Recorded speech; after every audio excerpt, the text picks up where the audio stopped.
It's your girl, Lou Pac, baby.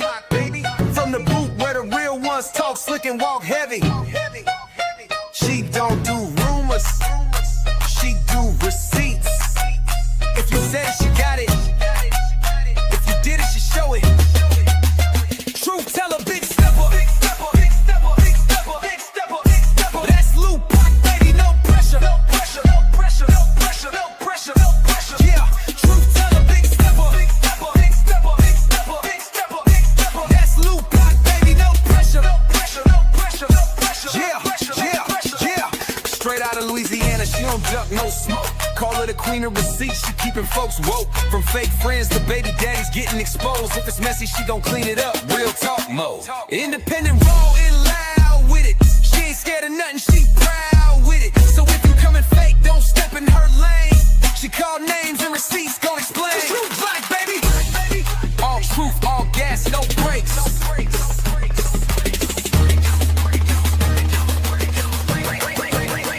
Truth teller, big stepper. That's Lou Pac, baby, no pressure. No pressure, no pressure, no pressure, no pressure, no pressure. Yeah, truth teller, big stepper. That's Lou Pac, baby, no pressure. No pressure, no pressure, no pressure. Yeah. It's Lou Pac, baby. All truth, all gas, no brakes.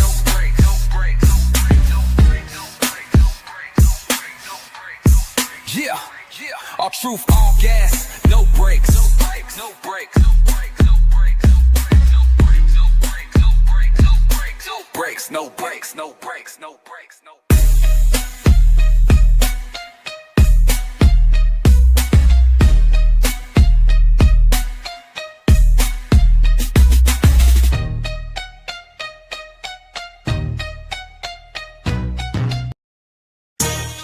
Yeah, you tuned in to Lou Pac, baby. She don't follow trends, she follow facts. Receipts ready, energy heavy. Let's go, let's go. L-U-P-A-C, baby don't play, she speak facts, you see. Truth talk, clap back, all receipts on deck. She stand tall in the booth, got respect on her neck. I-N-D-E, yeah, she grinding with ease. P-E-N-E-N-T, bring in truth to the streets. Go. She don't do drama, she drop data. Scroll the page, now or later. You'll see lies get exposed and the fake get froze like refrigerators. Name ring bells like second line. Speak real, no need to lie. She from the south with a strong survivor. Snakes don't make it out alive. L-U-P-A-C, ain't no faking on the screen. Call a judge, call a jury, she deliver with that heat. You won't clap, but she got truth, no sugar in her speech. Independent, bold and real, this Lou Pac, baby, capiche. They scrolling, she exposing. They trolling, she compose. See, Lou Pac don't just react, she the code what's not disclosed. From screenshots to timelines, receipts in real time. You playing checkers, she playing chess. Every move defined, got that hustle in her bones. No cosign built to own. Views go up when she speak up. This platform here a throne. L-U-P-A-C, baby don't bend, she speak facts, you see. Truth talk, clap back, all receipts on deck. She stand tall in the booth, got respect on her neck. I-N-D-E, yeah, she grinding with ease. P-E-N-D-N-T, bring in truth to the streets. L-U-A-C, baby don't bend,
Hey y'all, happy Wednesday. What is up, everybody? Shout out to y'all.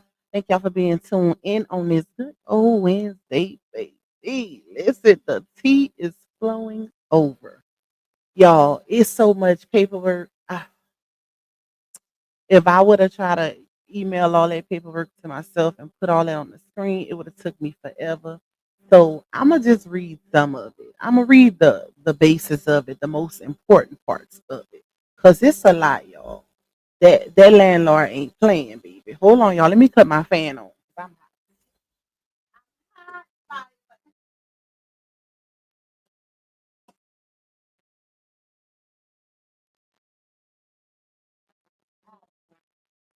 Read all this stuff. Hey y'all, thank y'all for y'all patience. Thank y'all for being tuned in. We had a good yesterday was great. We had a great live yesterday. We had a great members only live last night. Listen, if you are not a member, you might want to get that membership because I dropped some tea in members only last night too.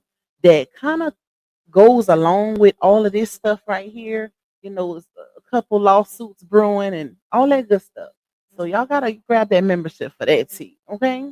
But let me see. Let me go up and see who we got in here. I ain't gonna shout out everybody because y'all came in here quick, baby. We already at 319. So I'm gonna just do a couple, at least a few that, the first ones that came in the building. We got Rebecca. We got Angel. We got Sweet Queen. Thank you for holding on the chat, my girl. Shout out to all my beautiful moms that's in the building. We got Robin Buttercup. Hold on, let's see. We got Queen Lily.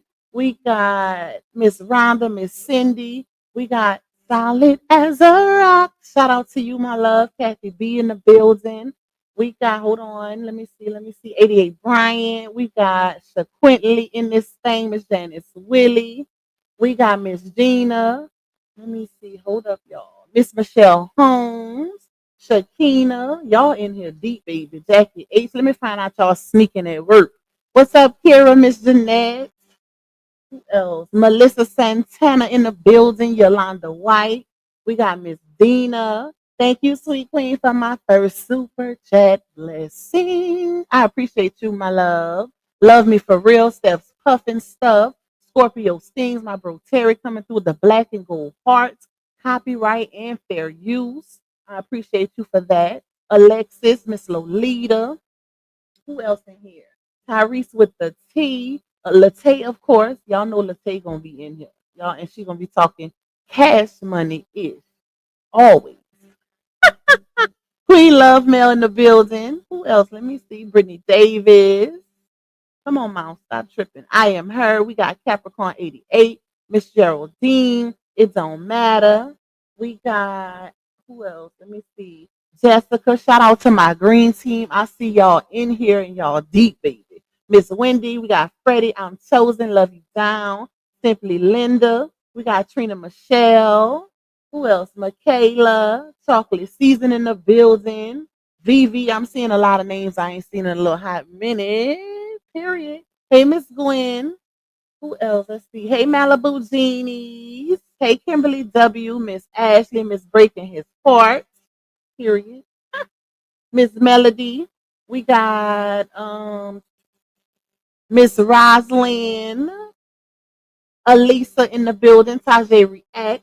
Shout out to you, my love. Who else in here? Let me go down. Hey, Miss Fila. Hey, Miss Denise. Hey, Miss Jackie. Let me see. There's Talia in this thing. Y'all, we got a lot to cover. When I tell y'all that paperwork is stacked. Hey, Latte. Latte says she got her popcorn ready. Girl, you finna get an earful.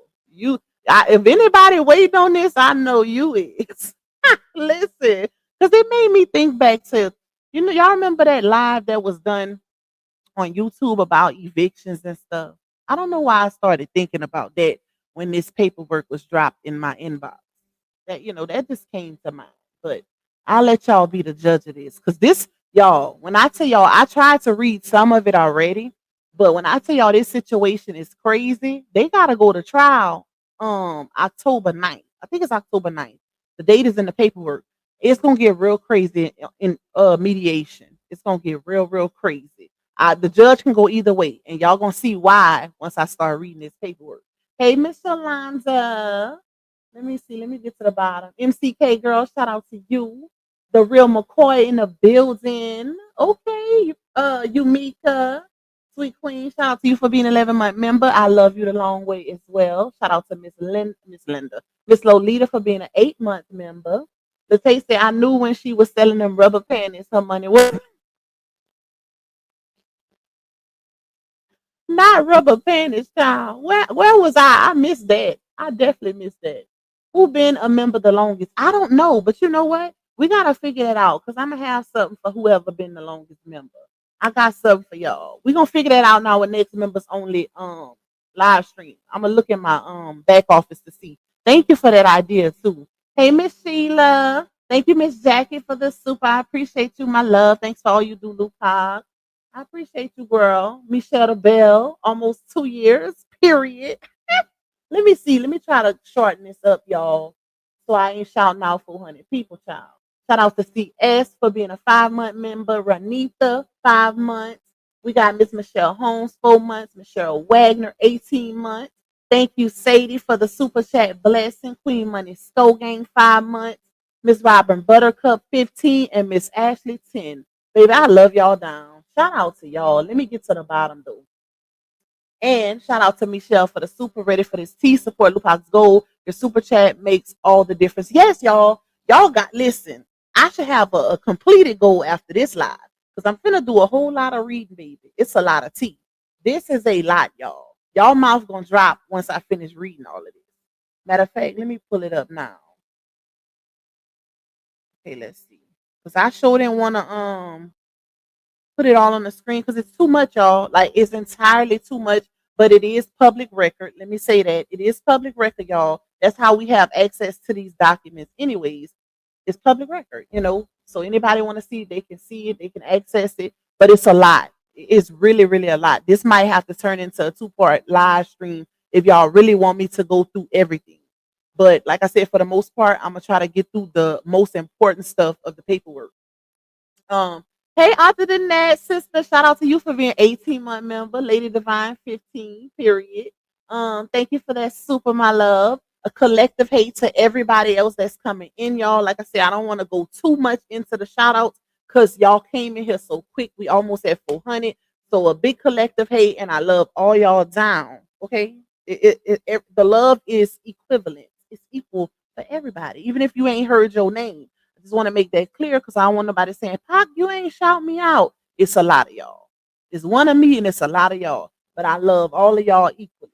If you would like to donate to me monetarily, you can cash at me $sign Lupac 2. You can also buy me a coffee. Shout out to my coffee people. You can also support me by getting a super chat or a super sticker. Y'all know I always set a little goal of 15. It ain't much, it ain't mandatory, but it is greatly, greatly appreciated because it contributes to the revenue of this particular live stream.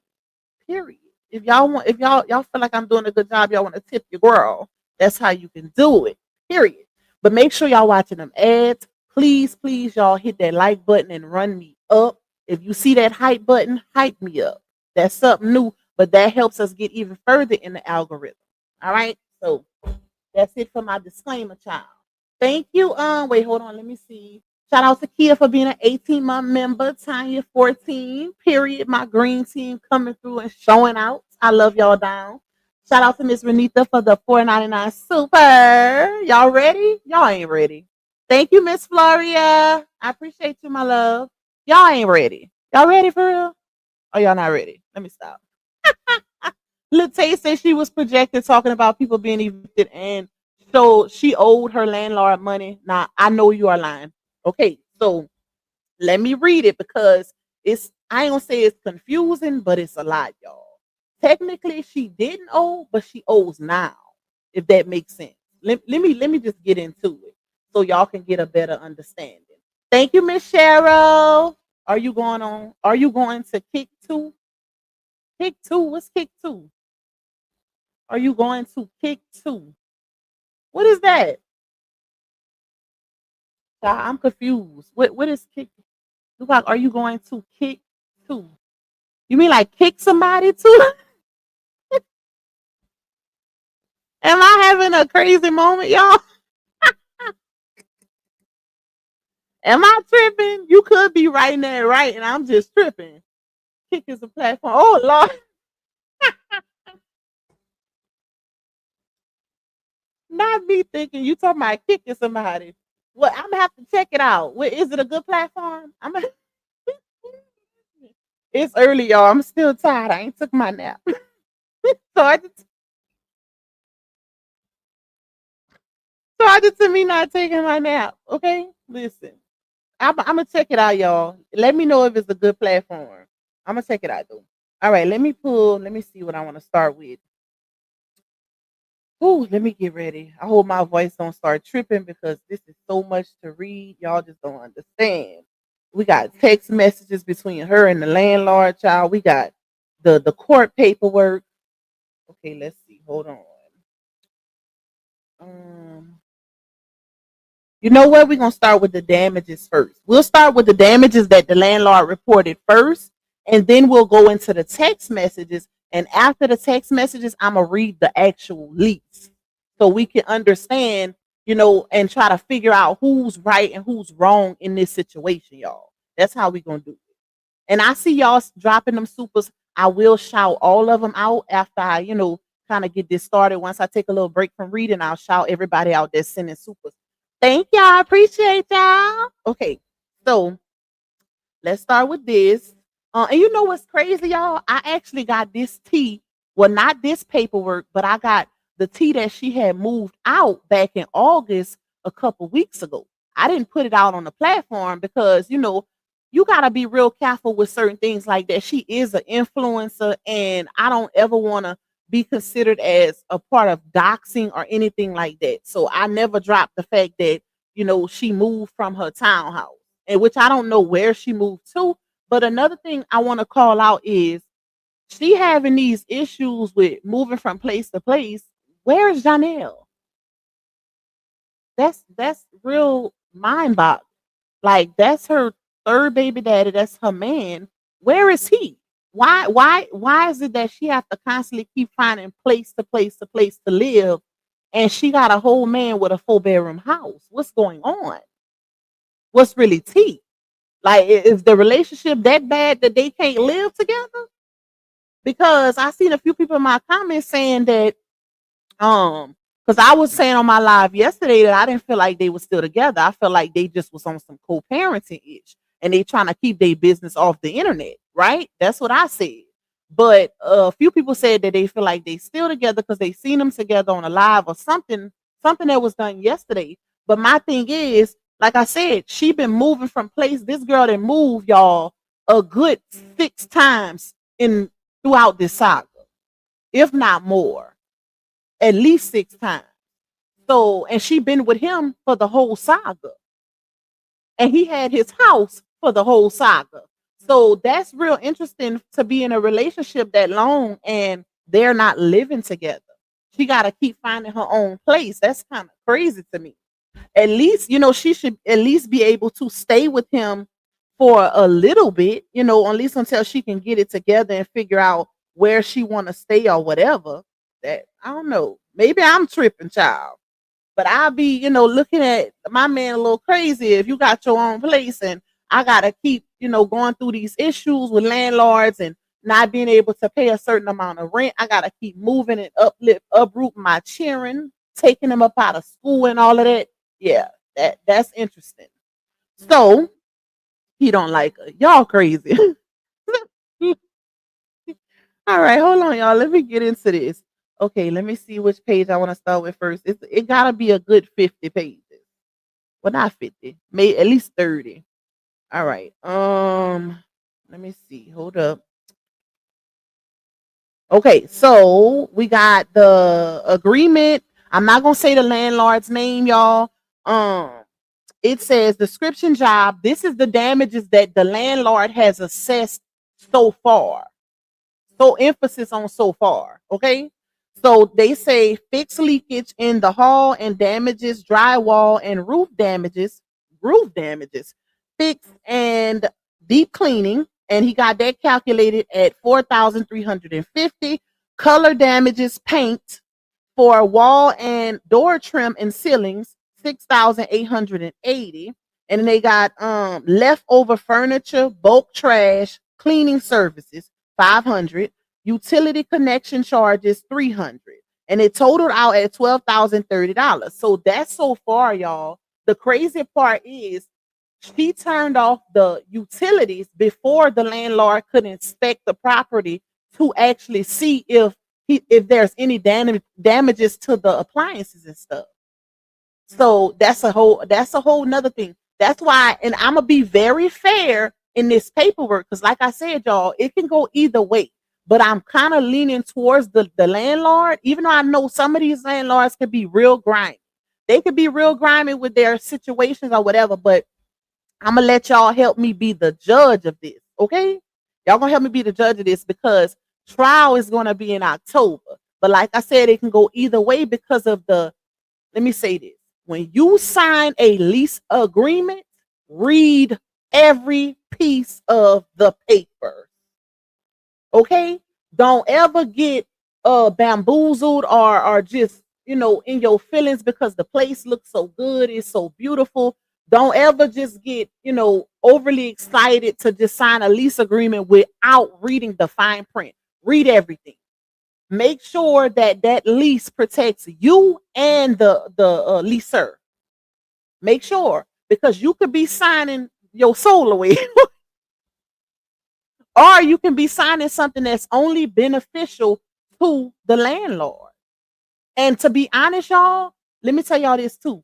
Somebody helped her with her responses because she submitted her response pro se, but you can tell that this ain't Laonia in this paperwork. You could tell that it's somebody that got a little knowledge about renting and leases and stuff like that help her submit her information pro se with her response. But I don't know if it's gonna be enough to get her out this jam. I don't know because that landlord got a nice lease setup. He got a nice lease setup that looks very beneficial to him. So we're gonna see, y'all. But like I said, y'all listen good to this information so we can try to figure out who we think gonna win in this trial. So I named those damages to y'all, and that came out at $12,030. And that's just so far. Like I said, she turned off the utilities, so he wasn't able to inspect. Matter of fact, all of the appliances, washer, dryer, stove, microwave, it was something else, ventilator or something like that, disposal, garage. What else?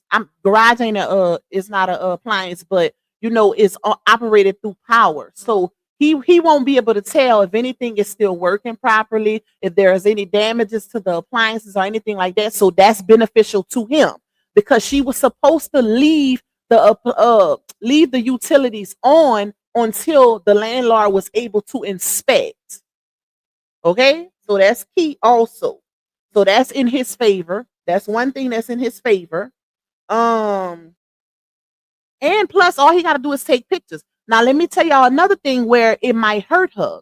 Notice how I named all of these different things: fix leakage in the hall and damages, drywall and roof damages, fix and deep cleaning. And it also says color damages, paint for wall and door trims and ceilings, leftover furniture, bulk trash, cleaning services. Now, all of that I can believe because those things are typical once a person, she was staying in that townhouse for 18 months, y'all. So that's typical damages for, a property once somebody moves out after a long period of time. Now, if they got holes in the wall, because that's what it seemed like when they said drywall, when I seen drywall, I can only assume that if it needs something, if drywall needs to be fixed, maybe it has some holes in the wall because that's what I know of when I hear drywall, right? But the ceiling and stuff like that, now this is where that can hurt her. If she was in there for 18 months and that landlord assessed all of these damages, I'm pretty sure he went in there and took pictures and stuff and only could see what he could see because the utilities was off, lights and all of that, right? He got his pictures. He got the pictures of the furniture and all the little things that she left in there, which is giving me quick vacates. Like she tried to hurry up and get up out of there. But I feel like if the landlord took pictures of everything, And he got that as proof, which I'm pretty sure, because he has to provide that for the trial. You got to have both sides, got to have all of their evidence. Now, if these things, he can prove it, and she never, if he also has proof that she never texted him, called him, or anything during her stay there about these issues, she's going to be held liable. And that's a fact.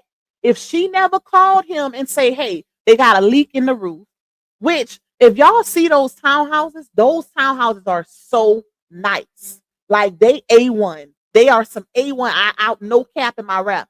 $2,800 a month and they A1 townhouses. Right? So, and you can see them online, but I'm not gonna say the address or whatever. What I'll do is I'll show y'all I'll find the picture and show y'all the picture later. But like I said, they are really nice. But if she did not report leak in the ceiling or any type of damages that could have happened over time, but at no fault of her own, like a ceiling leak, that's not technically a tenant, shouldn't be responsible for a ceiling leak. But if she didn't report it, he can hold her liable because she didn't report it. And I didn't see that nowhere in the text messages or anything like that. That she said, okay, I did tell you about the ceiling leaking and I can't be responsible for this and that. I never seen nothing like that in these text messages. So I think he gonna win this one. I think he might win those damages, y'all. And like I said, with the other stuff too, whether the appliances, because over time appliances go out, they start working differently. If you don't clean properly, you can mess up appliances like your stove. If you got food that if you ain't cleaning your stove out properly, when you baking or when you cooking, the microwave, all of that, when it's built up, if you are not a clean person, you can mess up appliances quicker than their lifespan. You can. So the next thing it says, hold on, let me see. This is another one. Wait. This is another description. It say fixed leak, drywall damage. No, drywall fixed damage, walls damage, deep cleaning, touch up paint. What is that word? What is that? Something interior paint. Include door trim, baseboards, wall, and ceiling. Okay, so that was just like an add-on. All right, so let me see. Let's go. Okay, then it also has something else that says, oh, y'all, and this paperwork came in yesterday. What? Yesterday was the 9th, huh? Today is what? Let's see. The 10th. Yup. So he submitted this to the courts yesterday. And she responded immediately. Like she hurried up and responded. I agree, MJ Strong. This is definitely a karmic path for her, y'all. You can't tell me that she is damn near living in the courtroom right now. When I tell y'all, that's why I say y'all got to get a membership too, because it's some stuff over there in members only that I dropped last night also. There's separate legal entities that don't have nothing to do with this. I got this information while I was on members only discussing two, three, four totally different things. Let me know, y'all. Was it like 4 or 5 different legal things that we discussed last night? I think it was like 4 or 5 separate legal situations. And then this was dropped right when I was about to get off of Members Live. No cap. You can ask one of my members. So she damn near about to be living in court. And that's not even counting Dr. Jill's situation. That is crazy. I wonder if her supporters gonna collect a GoFundMe for all of this. Because she got some trouble. And I'm thinking, I don't know. I got a feeling that she just up and move and trying to get or stay under the radar because of all of this legal trouble that's following her. Because this is a lot, y'all. This is a lot. What y'all think? But karma is kicking her ass. It's really on her. So it says September 25 rent $2,800, and number 2, that's number 1. Number 2, it says damage incurred so far $12,030, and then it says damages not assessed. Number 1, Due to the disconnection of utilities, the appliances, plumbing, AC, heating are not yet assessed. Number two, also the lease has, he wrote this, y'all, so it's a little hard to read. It says number two, also the lease has auto renewal clause if both parties do not give required 60 days notice, which causes lease to renew for 18 months. So that's another thing that she could be held liable for, y'all. Seeing as how, okay, and once I get to the text messages, y'all gonna understand a little bit more why that auto renewal situation could go into effect. But that's gonna be left up to the judge to decide if she gonna have to pay 2,800 for another 18 months without staying there. That's gonna be left up to the judge. But once I, like I say, once I get to the text messages, y'all be able to help me with that situation. So it says, okay, let me read that again. Also, the lease has auto renewal clause if both parties, emphasis on both parties, y'all, do not give required 60 days notice, which causes lease to renew for 18 months. And if lease is broken, tenant will owe entire lease period rent. Since tenant has not provided enough / required 60 days notice, and I am unable to rent immediately, would request tenant request tenant to bear the losses until it is rented. Amount to be determined. Imagine you didn't move. Imagine you didn't move, and somebody is trying to hold you liable for a 18-month rent lease period at 2,800 a month. Child will pass. I would pass out, y'all. I'd be like, hell no, I'ma just stay. I would much rather just stay there because she had the option to stay, y'all. She had the option, but he was trying to go up on the rent. That's another thing. I'm gonna get to that in the text messages. But I also noticed that he had that in his lease contract that he could go up on the rent at any time. This is why I say it's very important to read these lease agreements in its entirety. This is why I don't lease from nobody. I can't do it, child.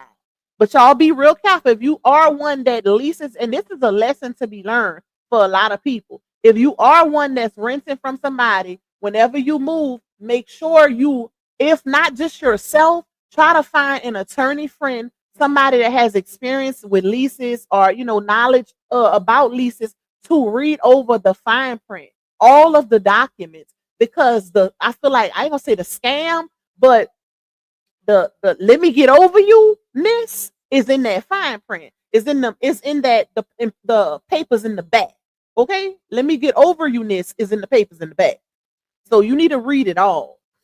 Okay, let's see. So okay, this is another paper. This is what the landlord submitted to the magistrate court, and it says, hold on, y'all. Okay, personally appeared that undersigned affiant who on oath says that affiant is owner for plaintiffs herein and that defendant is / are in possession as tenant of premises at the address as stated above. I'm not gonna say the address. Let me pass up the information. Has / have a landlord tenant relationship, and it says check off if applicable. He checked off where it says tenant fails to pay the rent, which is now past due. And then he also checked off where it says other, and then it says tenant damaged the home and it is costing at $12,000 to fix the repairs. And then he typed what he wrote, tenant gave less than 60 days notice and did not pay September rent. Now, mind you, she moved in back in February of 24. Her lease was up, which is 18 months. I want to say August 2025. So the last calendar day in August is when she was supposed to move, y'all. But I'm gonna get to that also with the text messages. But he wanted her to pay September's rent also because she didn't give enough notice to move out. And I think that's fair. I think that's fair, seeing as how, and I think if she would have did that, they wouldn't be going to court right now. Based on what I see, I think if she would have, because he was still trying to work with her. he was still trying to work with her and be like, okay, just move out by August 31st, leave the utilities on, that way I can inspect and stuff like that. But she was on some, oh no, I'm not about to be paying no utilities or be responsible for utilities or leave utilities on for your next tenant. Da, da, da, da, da. And like I said, I really believe that he would have worked with her if she would have, followed what you were supposed to follow, because he felt like they had a good rapport over that 18-month span. And he said that in the text messages. He was like, you really put me in a tough spot. I said, damn, bro. But he was like, what did he say? For her to pay September's rent. And I think she should have just paid that and been done with that, and they would have been good. Paid that rent, put them utilities back on so he can inspect, because that was a requirement with the lease, and she would have been good. Y'all tell me how y'all feel once we get to that part. So, it also says, okay, plaintiff's desires and has demanded possession of the premises, and defendants have failed and refused to deliver said possession. C, rent accruing up to the date of judgment and or vacancy at the rate of, and then it says, D, damages incurred refer to estimation. 93 $93.33 per day. Calculate daily rental rate if seeking rent accruing to date of judgment or vacancy, and attorney's fees in the sworn amount of not requested. He ain't asking for her to pay attorney's fees. Okay, so that's that on that. Hold on, y'all, because he did file a dispossessory. And if you familiar with leases and stuff like that, anytime it goes into like the legality section of where you run off on the plug, the landlord, they'll file a dispossessory. So he filed a dispossessory. Let me tell y'all what that means. So a dispossessory, and it also a warrant, a dispossessory and a warrant, right? Dispossessory and distress warrants are legal tools used in landlord-tenant disputes, but for different purposes. A dispossessory warrant initiates a legal process for a landlord to regain possession of their property by evicting a tenant for reasons like non-payment of rent or lease violations. In contrast, a distress warrant is used by a landlord to recover unpaid rent by authorizing a court officer to seize and sell the tenant's personal belongings to cover the debt. I think the reason why he filed the dispossessory warrant, y'all, is because he wanted her to pay that September's rent because she didn't give the 60-day notice to move out. And also because she left like trash and furniture. He said like little knickknacks with extra, I guess, stuff she didn't care about, or, felt the need to move, or didn't have nobody to move it for her. She left stuff like that in there. So I think that's why, because I think based on the text messages, she's not understanding his reasoning for filing the dispossessory. Because it's like I just read, you can file it for different reasons. Not just because she's thinking that he filed it as if she's still maintaining possession of the property. Like she not giving him the keys, which she did give the keys. So the fact that she did give him the keys, that makes me feel like he filed it because she didn't pay September's rent. And it's to get the legal process started, right? If that makes sense. All right, so let's see. Hold on, y'all. Let me go to the next one.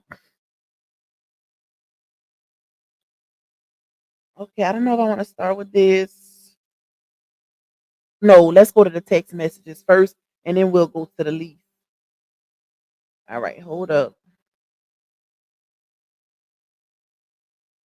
That's where she gonna be in trouble, y'all. Before we go to that, let's read her answer. We're gonna read her answer before we go. Hold on, y'all. Let me go warm my coffee real quick. Give me 2 minutes to warm my coffee, and then we're gonna come back. We're gonna read her response that she submitted to the courts. I'm gonna run my intro while I go warm my coffee, y'all. Because like I said, it's a lot to read, so I need to keep my, my voice, my throat moisturized. All right, y'all. Give me 2 minutes. Give me 2 minutes. If you ain't hit the like button, hit the like button. If you ain't support my goal, support my little goal. If you can, if you enjoying this live so far, hit the like button. And like I said, 2 minutes, and I'm gonna come back and start reading her response in the text messages. I just need to warm my coffee, y'all. Yeah, you tuned in to Lou Pac, baby. She don't follow trends, she follow facts. Receipts ready, energy heavy. Let's go, let's go. Lupac, baby, don't play. She speak facts, you see. Truth talk, clap back. All receipts on deck. She stand tall in the booth, got respect on her neck. INDE, yeah, she grinding with ease. PENENT,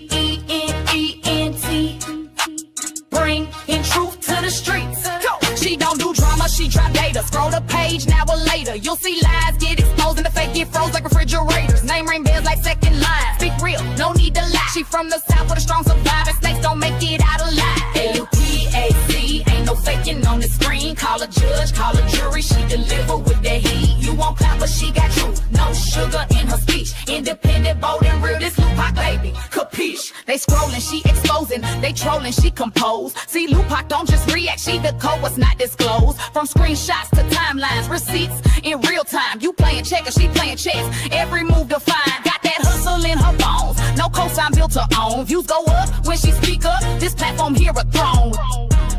LUPAC, baby, don't bend. She speak facts, you see. Truth talk, clap back. All receipts on deck. She stand tall in the booth, got respect on her neck.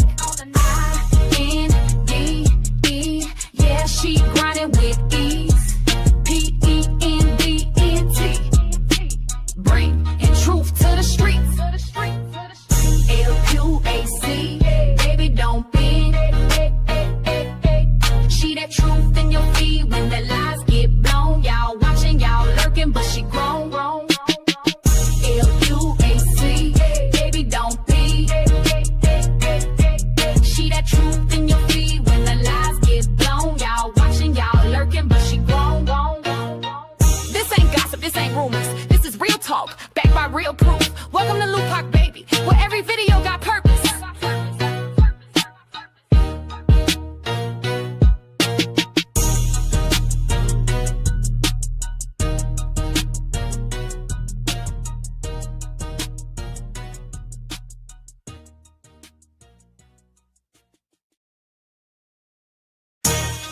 Yeah, you tuned in to Lupac, baby.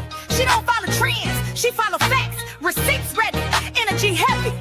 Let's go, let's go.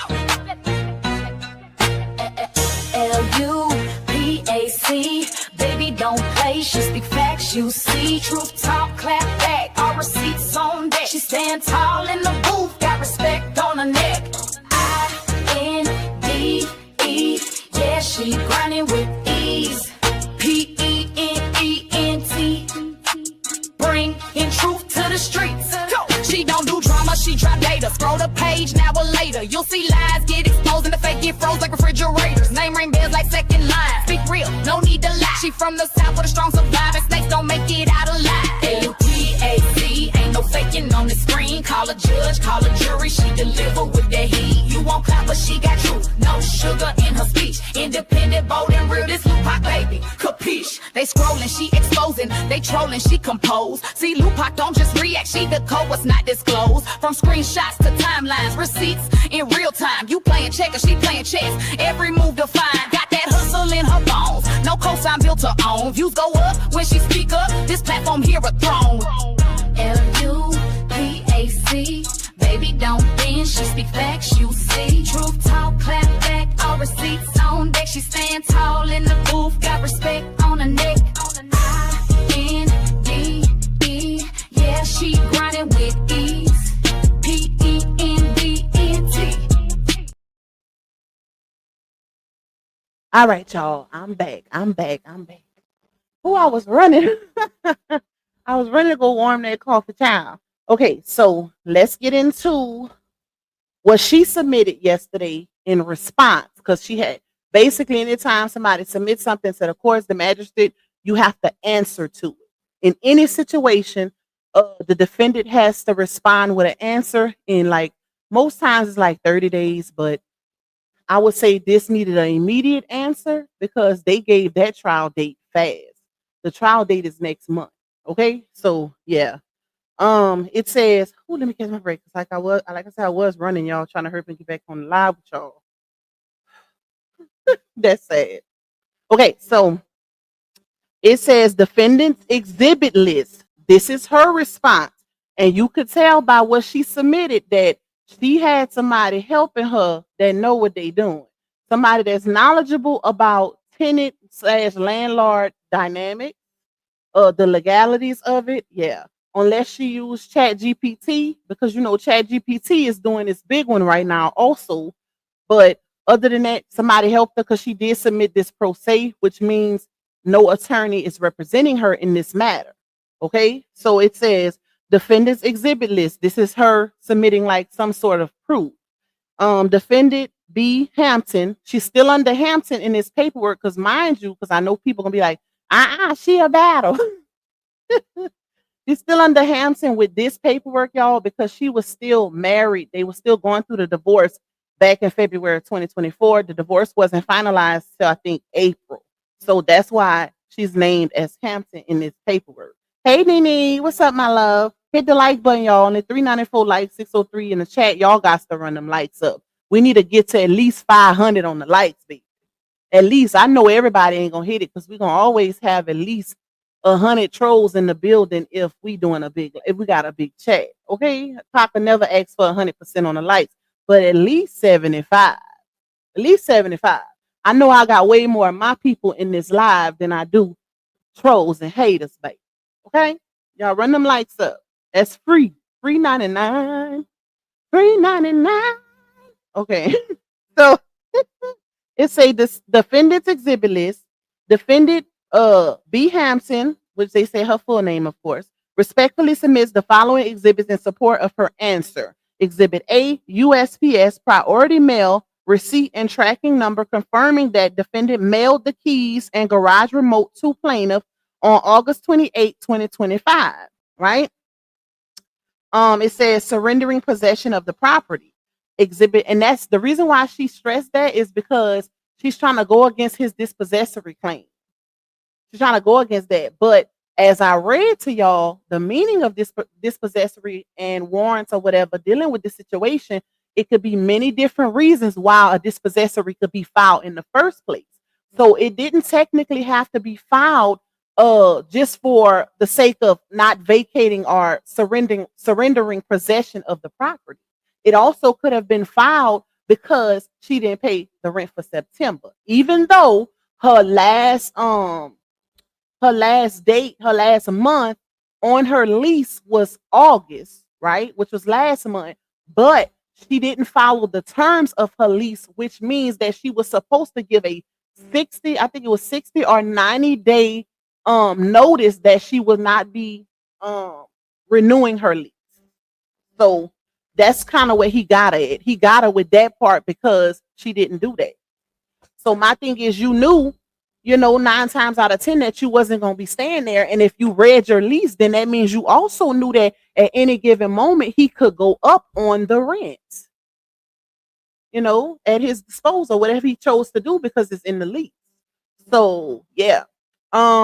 It says exhibit B, text message exchanges between plaintiff and defendant in August 2025, where plaintiff acknowledged the lease end date of August 31st, 2025, instructed defendant to vacate by that date and confirm payment of August rent.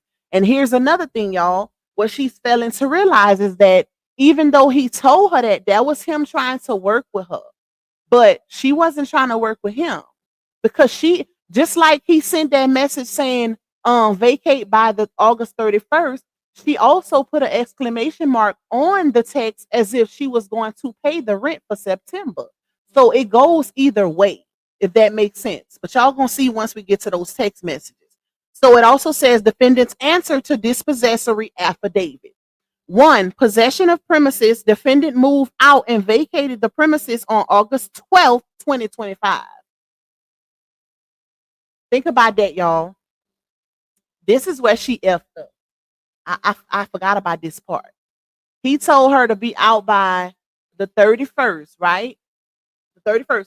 So if she vacated the premises on August 12th, and in well, you know what? I ain't gonna even say it yet because it's in the messages. I'm gonna wait till we get to that part of the messages. Hold on. Defendants, but just remind me when we get to those text messages, y'all remind me that she left. She vacated on August 12th. Okay, remind me of that part.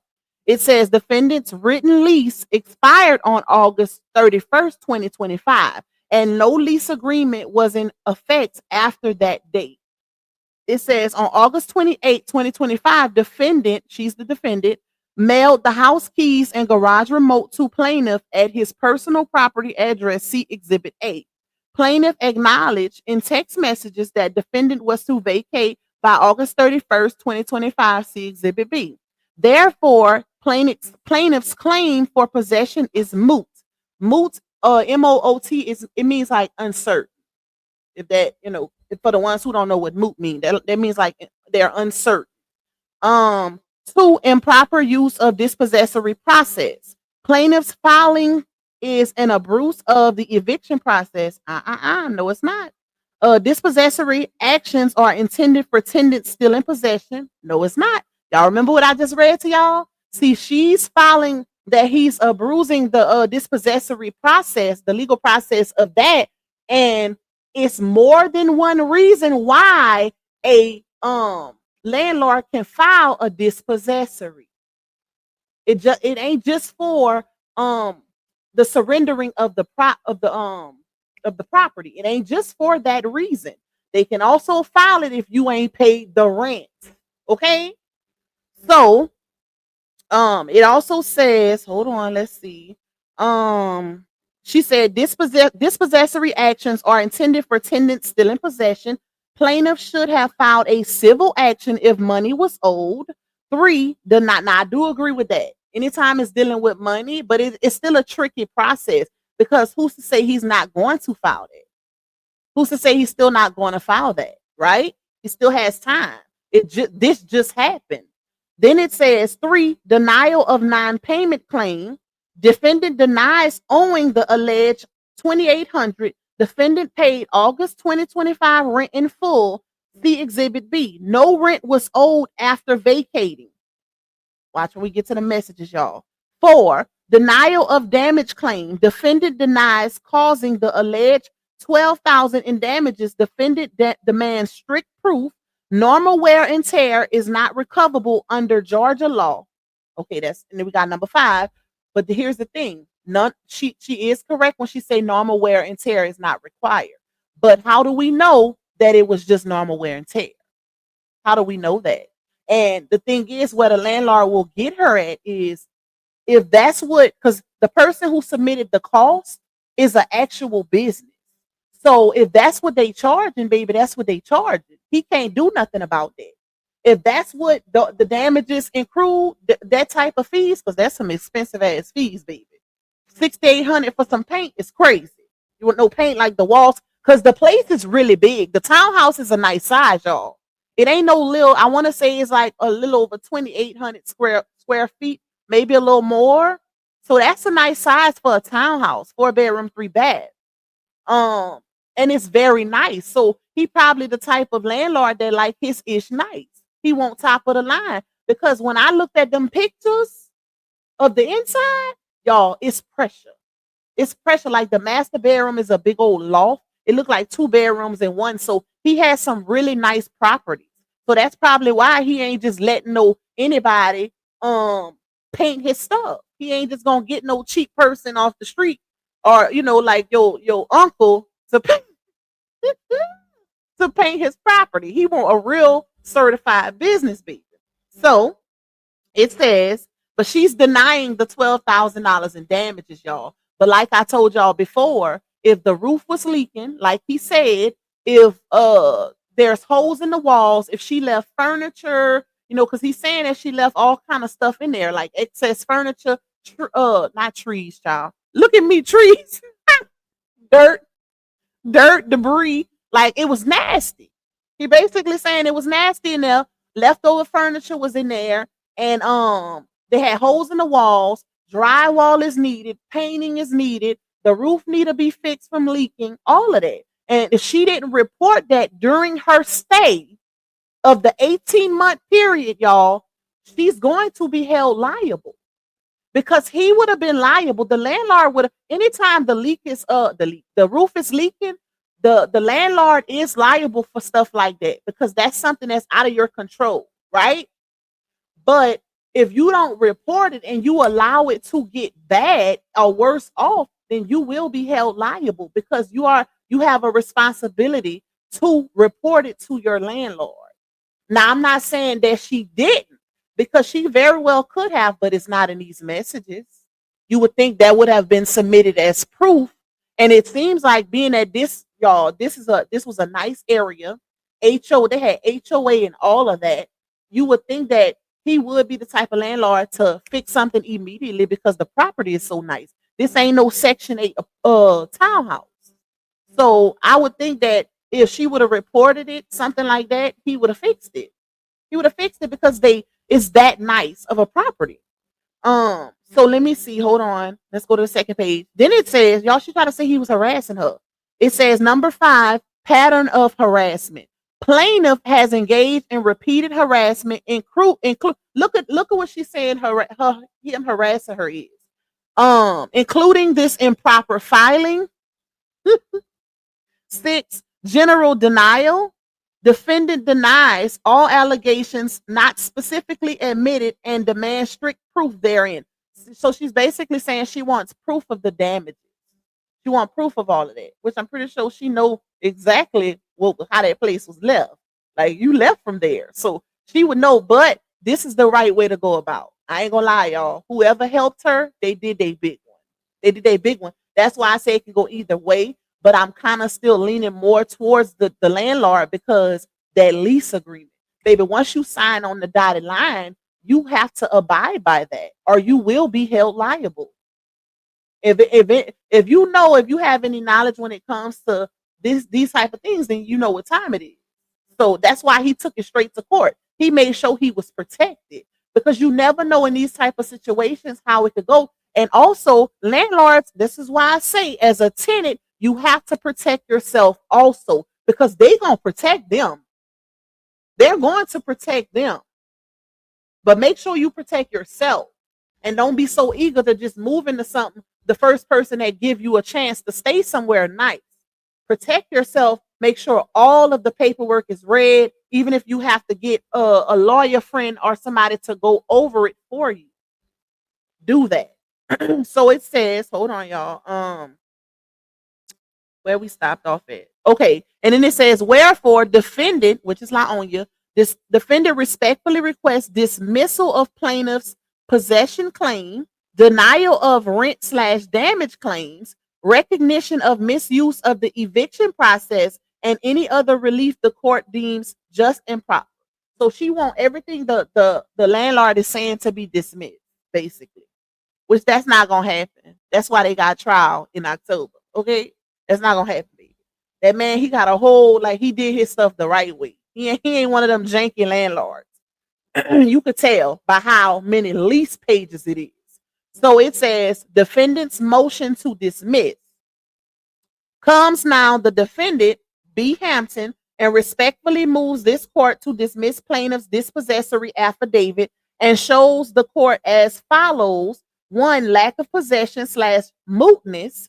Defendant vacated and surrendered possession of the premises located at the address on August 12, 2025. On August 20, and that's another thing. She didn't let him know that she moved out on August 12th. She didn't tell him that. It's in the paperwork now, but she didn't tell him she moved out on August 12th. So you had been left that man property and never said nothing. He could have been trying to find somebody to move in. So it says, hold on. On August 28, 2025, defendant mailed the house keys. And why so long? Why, if you moved out on August 12th and if you moved out on August 12th, why did you wait till August 28th, which is 16 days later to mail him the keys? Defendant mailed the house keys and garage remote to plaintiff at his personal property address, see Exhibit A, Defendant's lease expired on August 31st, 2025. Plaintiff filed this dispossessory on September 9th, 2025, after defendant had already vacated and surrendered possession.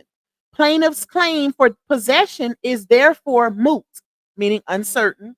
Two, lack of proper service. Defendant no longer resides at the property. Any attempt at service by text and mail at that property would be defective because defendant did not reside there at the time of the filing. She's slick, y'all.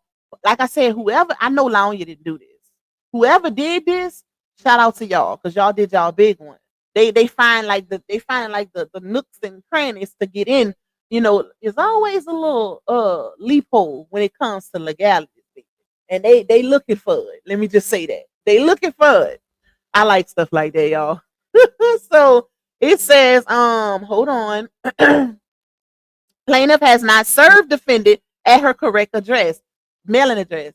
See, that's one of those nooks and crannies that I was talking about. One of those loopholes, right? He couldn't serve her at her correct address because he didn't know where she moved. But if you notice, well, y'all didn't see that yet, but in the text messages, he asked for her corresponding mailing address, and she never gave it to him. So yeah. This gonna be sticky. This gonna be a tough one. It says, hold on. Accordingly, the court lacks jurisdiction. 3, improper use of dispossessory process. Plaintiff's claims are essentially for alleged damages and unpaid rent. Yep. These should be brought in a separate civil action. How you know he ain't gonna do that? He ain't did it yet.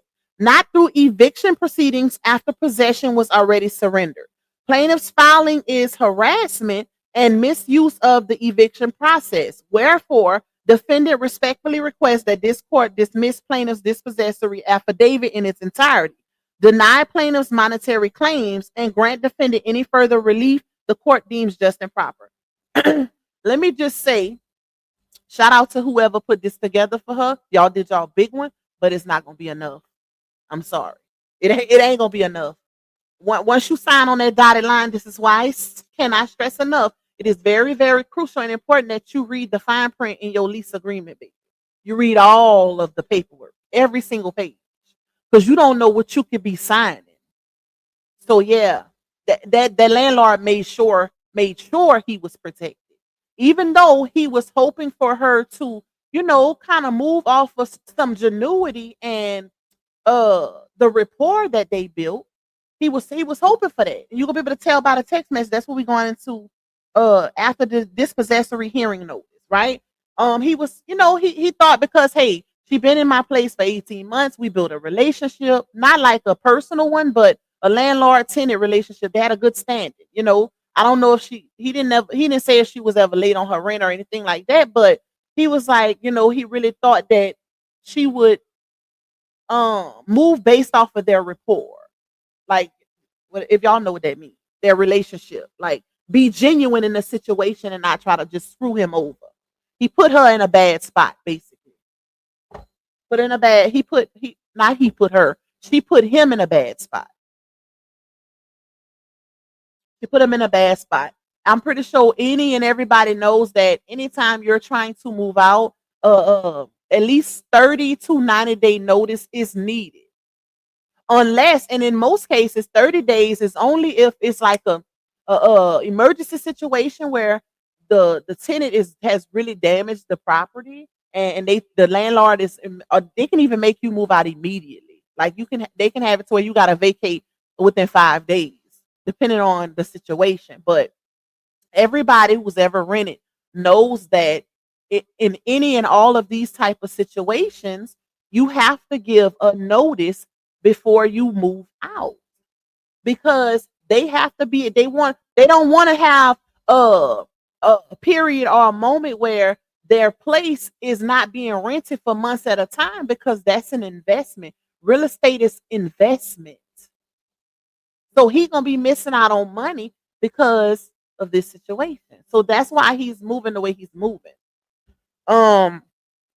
And in most cases, I don't side with the landlord, because I didn't seen a lot of situations where landlords will railroad the tenants due to lack of education, And them just being so eager to move in up into a new place, they don't protect themselves legally. So, and landlords a lot of times will take advantage of that.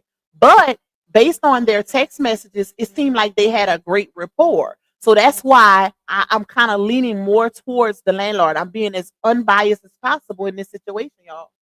I really am. And I'm reading both sides.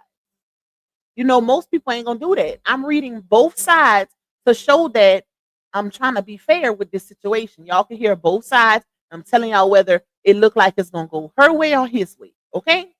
And then when we finish, we can all put it together. Y'all tell me how y'all feel. So we got 708 in the building. Shout out to my mom, my beautiful mom. You shut up, LC. Only 468 on the likes. Come on, y'all. Give me the 600 now. Let's get to 600 on the likes, and I'm gonna be good. Okay, I ain't gonna ask y'all for no more, no more on the likes, and support my goal too, y'all. We got over 700 in here. I only asked for 15 on the goal. That's it. Little small, little slight, some slight. It ain't nothing major. Y'all know I ain't got no big old channel. I'm not an Armand Wiggles, a Tasha Kate, none of them. Okay, so support the goal if you can. We ain't clocking hundreds of thousands over here, baby. So them tips count. Period. All right. So this says this is the dispossessory hearing notice. This is how you know that they didn't shut him down with his dispossessory claim. Basically, notice how when I just read her answer to y'all, she wanted them to shut down his dispossessory claim. The judge say, we ain't doing that. He has more than enough probable cause to move forward with his dispossessory claim. And this is why I said whoever did her paperwork for her, they didn't look at all aspects of a dispossessory claim / warrant, meaning that is different reasons why a dispossessory can be filed, not just due to lack of vacancy. Okay? He also can file it because of the rent not being paid, which is why he filed it. I'm pretty sure if you mailed them keys, he got them keys, baby. But he can also, and this is another thing too that they're not considering, y'all. Even though she vacated, the fact that she turned the utilities off without inspection, that means that their business wasn't completed. Their business wasn't completed. You turn the utilities off without him being able to inspect for damages of the appliances and other things. And also she left stuff in there. So just because you turning them keys, that doesn't technically mean you vacated. It's not fully considered. Well, it's not considered a full vacated situation until y'all business is completely done. Meaning that the inspection is done, the move out and inspection is done. Yes, of course, them getting the keys. What else? All of your belongings are no longer in the building. Furniture, knickknacks, all of that has to be gone. I don't care if you left one bar stool in there. It's still considered vacated. I mean, not vacated. It's still considered in your possession because you still have belongings in it. All right. So, wait, hold on. Let's see. Jay say I'm a landlord and just gave my tenant a 7-day notice to vacate. It's hard when you establish a rapport with the tenant and give them grace for many situations, but they F you over you. Yep. That's why I said it can go either way. It can go either way. All right. So this next one, let's see. What's it? Oh, that's next week. I'm wondering, I'm like, wait, hold on. Early dismissal, but I'm cheering. That's next week on the 17th, though. Okay, let me see, y'all. All right, so the next one is the dispossessory hearing notice, okay, which is the start of the trial. Let me not say the trial is the start of the trial. So this hearing notice is basically like a mediation, y'all. Like the judge basically at mediations, what they do is the judge kind of give them a chance as plaintiff and defendant to try to resolve this issue or come to some sort of agreement together. And if they can't, that's when the judge gonna step in, and that's when they'll go to trial. Okay, I'm breaking it down for y'all. Okay, so it says dispossessory hearing notice to B. Hampton, The above action has been scheduled for trial on 10/9/2025, which is next month, October 9th, 2025, in the magistrate court building. I'm not going to say the address. Pending motions, if any, will be heard immediately prior to trial. The calendar will be called at 9 o'clock a.m. If the plaintiff is, and oh y'all, I'm gonna keep y'all updated on this also. So whenever I get the tea on, what happens at trial, I'm gonna do another live and keep y'all updated. So it says if the plaintiff is not present, see, this is where both parties can be screwed. If the plaintiff, the landlord, is not present at the time, the case may be dismissed, meaning if they don't show up to the trial date. If the defendant is not present at the time, a default judgment may be entered, meaning that you might have to pay all of this money if you don't show up. Okay, so it protects both, basically meaning they both have a vested interest to show up to this court date. Okay, so it says mediation services will be provided free of charge. That's what I just told y'all about, to the parties following calendar call. Agreements made during mediation will be submitted to the court in the form of a consent judgment. Hold on, let's see. Where did I stop? Okay, consent judgments approved by the court will be signed in chambers without the necessity of a hearing. Trials are generally conducted after all mediation efforts are exhausted, and the order of cases for trial will generally prioritize cases wherein the parties have attempted in good faith to reach an agreement through mediation. Y'all, you know what this remind me of? For the ones in the back, y'all know RH and Laonia situation where they had their mediation and everything wasn't resolved, meaning that because everything wasn't resolved and agreed upon, they have to go to trial. Same thing. Same thing. Just a different situation. It's a different legal situation, but it's the same thing. Okay? So it says, hold on. Did I read that? No, I didn't. Trials are generally conducted after all mediation efforts are exhausted, and the order of cases for trial will generally prioritize cases wherein the parties have attempted in good faith to reach an agreement through mediation. It is the responsibility of the parties to have their witnesses, documents, and relevant materials with them at the time of trial. Evidence must be in a printed format which may remain with the court. The court will not review evidence contained on cell phones or other devices.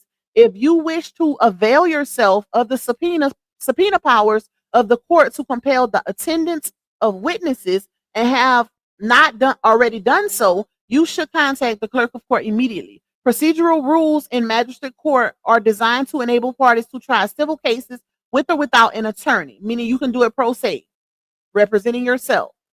However, neither the court nor staff can give legal advice.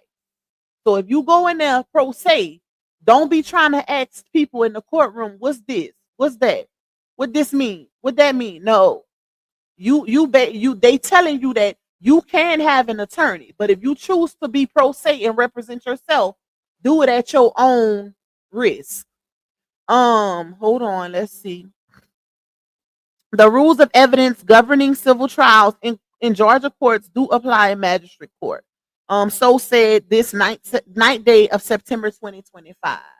Thank you, Ms. Geraldine, 20-month member. I love it. Okay, let me see. Hold on, y'all. It says, this is to certify that I have served B. Hampton, and this is the magistrate. This ain't the landlord. This is the magistrate letting it be known that they served her for the dispossessory hearing notice. Okay? With a copy of this notice of hearing by, hold on, depositing in the United States mail a copy of same in a properly addressed envelope with an adequate postage thereon via e-file.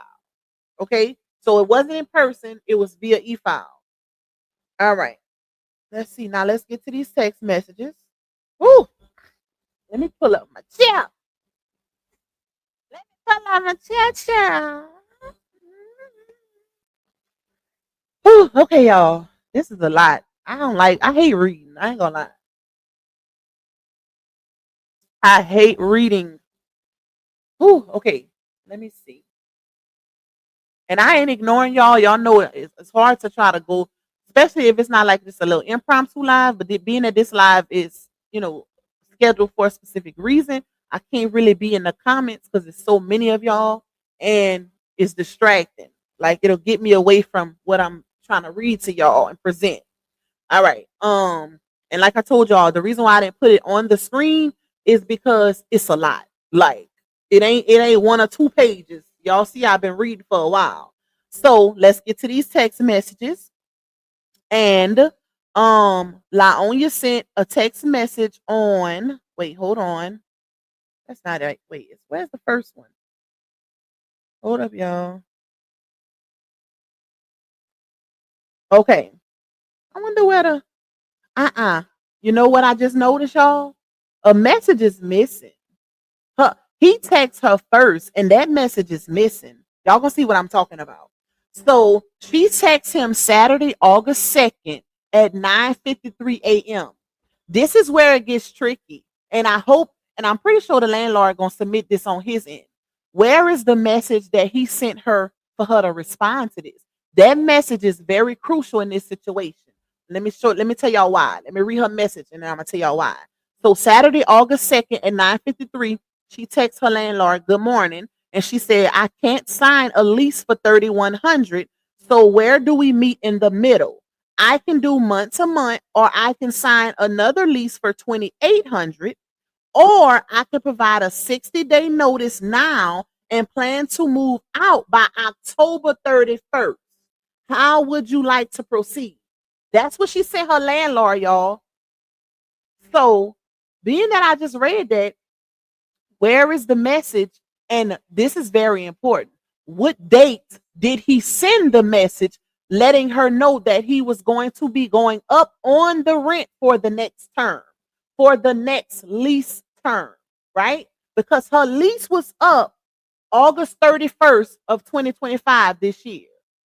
So he had, remember I told y'all, per the lease contract, he had the right to go up on the lease, the lease amount, the rent amount at his own will. He had that right, and it's in the contract, and she signed off on it. So he had that right to go up on it, and then I think it said 8% or whatever. So he had that right. He basically went up $300. Okay, and to be honest, I would say it's worth it because that I ain't gonna lie, y'all. That townhouse is nice. No cap, no cap in my rap. It's really, really nice, and it's a nice size too. Nice area. You basically pay for the area.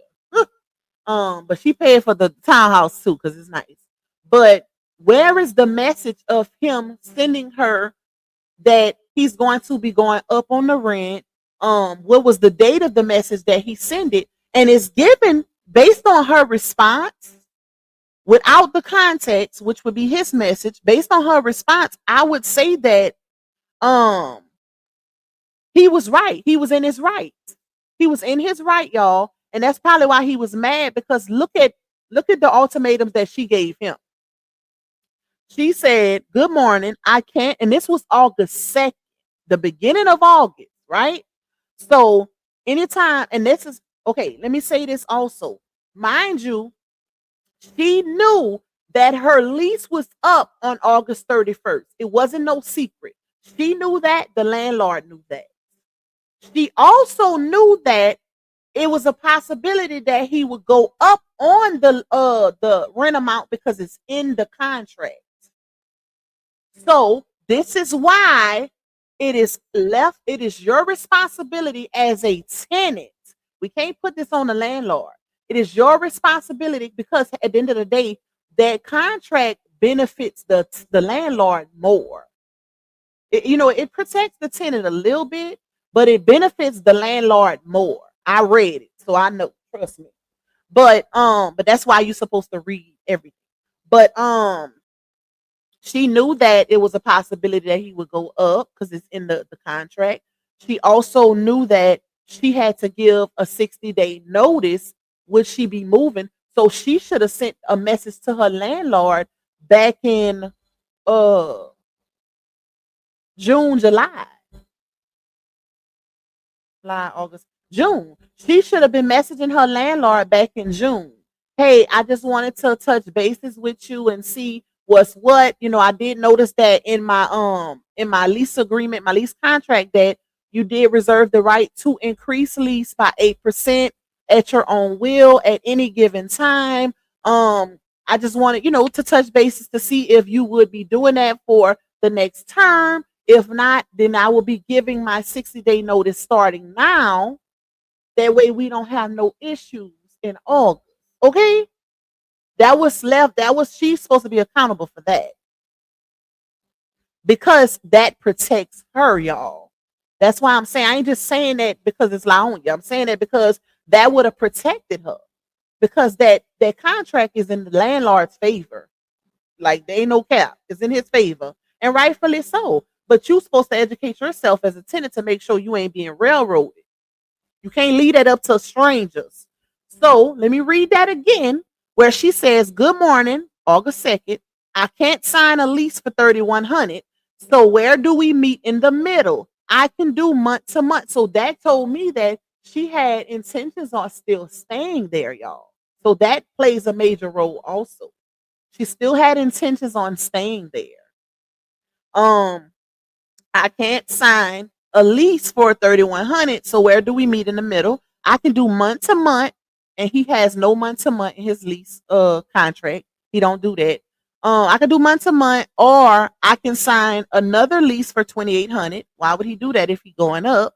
Or I can provide a 60-day notice now and plan to move out by October 31st. That would still technically be under a month to month, and he doesn't offer that.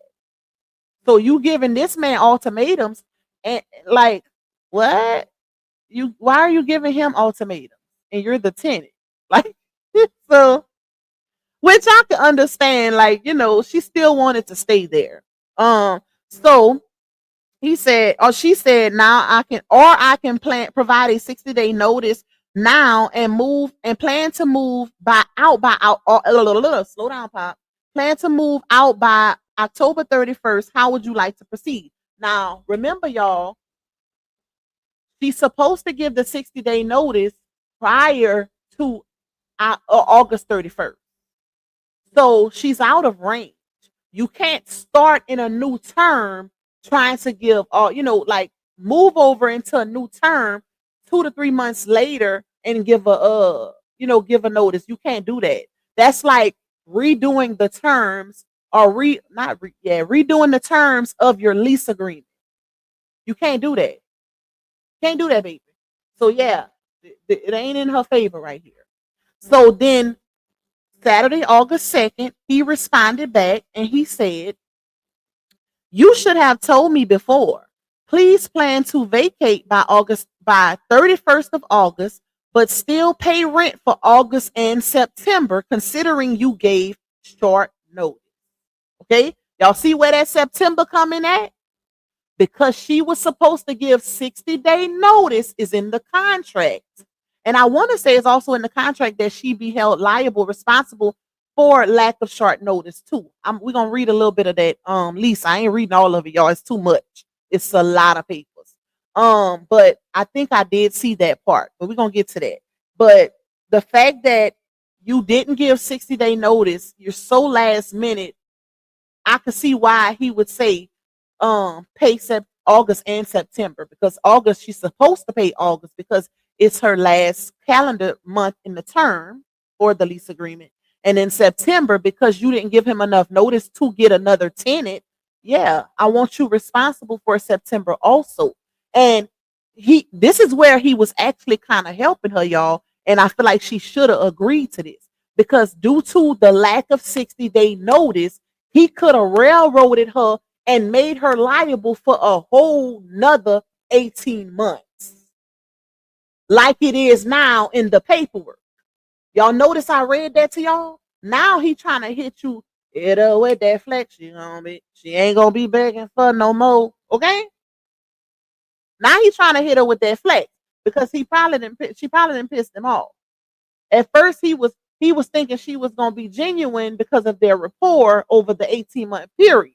So now he's on some, Yeah, now I want the courts to hold you responsible for that new 18-month period because you didn't give the 60-day notice.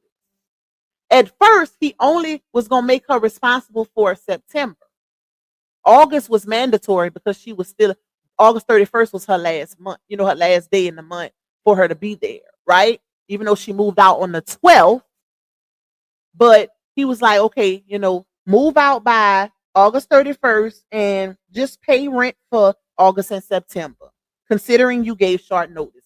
That's him basically saying, let bygones be bygones, but if you do this, we good.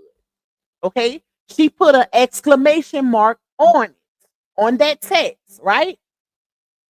Then she texts him again the next day. So my thing is, why she didn't say nothing? Like, if to me, once she put the exclamation mark, that was me thinking she agreed. And it was somewhere else in here. I think it's wait, hold on, y'all. Let me see something. Because I think she lied in the paperwork and said she paid for September. Hold on. Let me make sure. Let me make sure, baby. Text message exchange.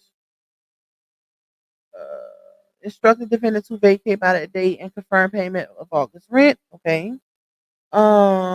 Possession of premises. Defendant move out vacated August 12th. Defendant written lease expired August 31st, and no lease agreement was in effect after that date. It automatically, but this is where this is why it's crucial to read the paperwork, y'all.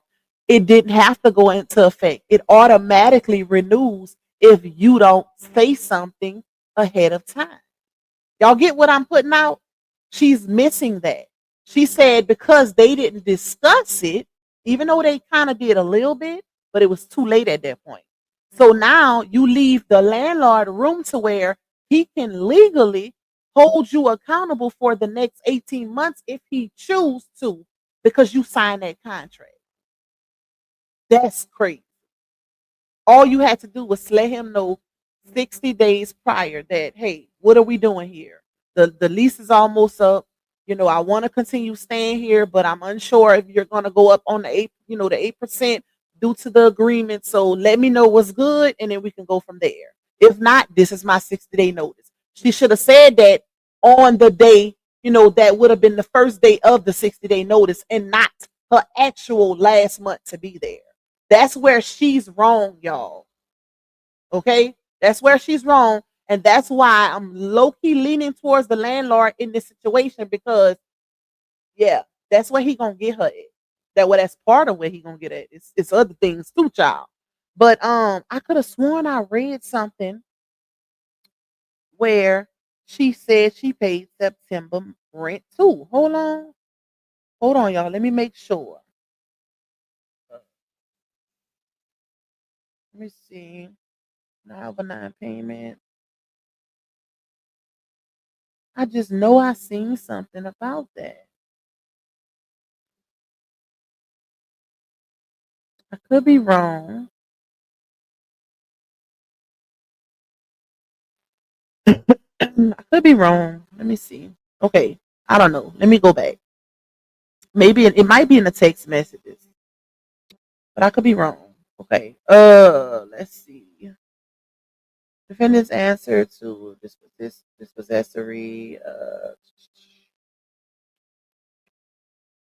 Denies claims. Defendant lack possession. Mail house keys expired on August 31st.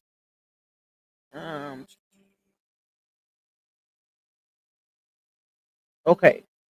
I don't know where I seen that at, y'all. I might be tripping. Okay, so let's get back to the messages. So, okay. So I read the first message to y'all, right? She responded the next day because she's getting advice from someone. Definitely, definitely. But she did put an exclamation mark where he said, "You should have told me before. Please plan to vacate by 31st of August, but still pay rent for August and September, considering you gave short notice." Child would have hurried up and gave him that money, especially seeing as how that contract it wasn't in her favor. Okay, It wasn't in her favor in the event of something like this happening. Let me say that. Let me say it like that. But just to be, just because I didn't give that grace period, I would have paid September. That's how you do things the right way. That's how you do it the right way, and you continue a good rapport. That's how you continue, because she never know if she gonna need him again. She might get in a situation where she might need a rent from him again, and he could put her in one of his places immediately because they have a good rapport and he already know how she comes. But when you move like this with people, you mess up stuff like that. You mess up favors that you could have in the long run.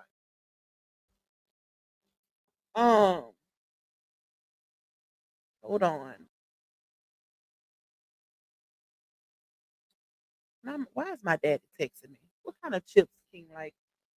Doritos, not Doritos. I can't answer. I'm live. I'm gonna have to call him back. Okay, so because he's going to King practice. Let me go to the next page. So yesterday, it say the next day, y'all. 9:04 a.m. She texted him back. She didn't text him back the same night. She texted him back the next day. Then she says, "Good morning. I have all my things out." And then you know what? I take that back. This could be. Hold on. I take that back, y'all. It don't have the date. It just say yesterday at 9:04 a.m. So that means, okay, now we got to use our brain. We got to use it based on the context that's given, right? The first text message say Saturday, August 2nd. Okay. And he responded back Saturday, August 2nd, right? The next text message say yesterday at 9:04 a.m. So she didn't text him back the next day. She texted him back days later, if not a week or so later, because notice she's starting it off by saying, "Good morning, I have all my things out." If she moved out on August 12th, then that means she texts him back anytime after August 12th, which is crazy. She texts him first. Well, he texts her about the lease first, and she didn't provide that text message. And I wonder why. Why didn't you submit him telling you about? I think she was trying to gaslight this situation. She was definitely trying to gaslight this situation, because I would have liked to seen, and I'm pretty sure the landlord gonna provide it when they go to trial. But I would have liked to seen the message he sent her initially for her to even respond to him, y'all. If that makes sense. Like, what are you responding to when you saying I can't sign a lease for 3,100? So where do we meet in the middle? Where's the message of him sending you something about the lease? And what is the date he sent it? He sent it. I need to know that. Okay. So hold up. Okay. So, like I said, the next message would have been, the first message was August 2nd, y'all. And the next message, she didn't send him another message till anytime after August 12th. So that's 10 days later, almost 10 or more days later, because there's not a date on here, just say yesterday. But being, like I said, being that we know that she moved out on August 12th, that's how we can determine when this message was potentially sent. Anytime after the 12th, which was 10 days. How you wait 10 days later to respond to this man? Basically, and you allowed him to assume that you was going to pay the rent for August and September, which she did pay for August because she had no choice.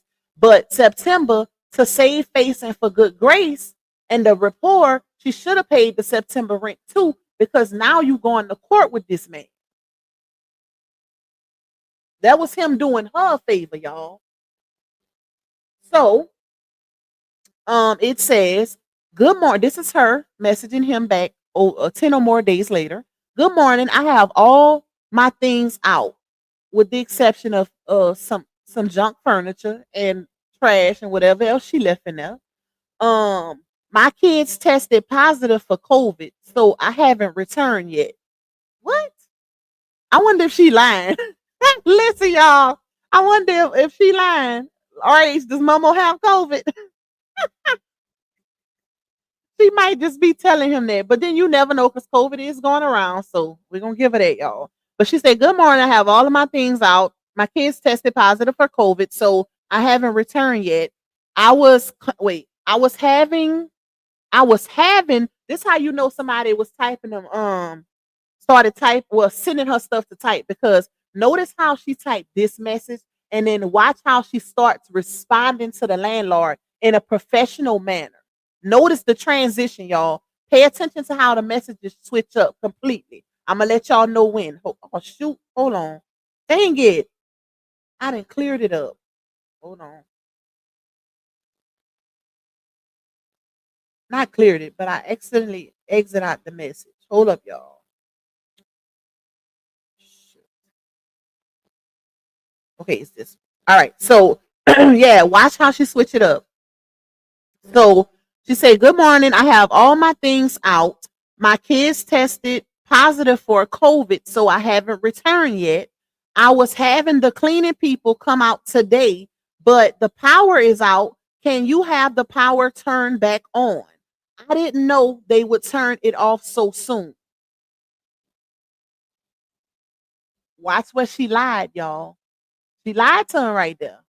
Cause she gonna say later on in the text message that she had the power to be scheduled, the power to be turned off, the utilities, including the power, to be turned off on the 31st. Okay, so peep the play. She started playing with him, but he wasn't playing. He was catching on. Okay, so remember that part where she said, "I was having the cleaning people come out today, but the power is out. Can you have the power turned back on? I didn't know they would turn it off so soon." Okay, remember that part. The landlord then says, "Why is the power off? Question mark. Are you paying the utility bills? Question mark.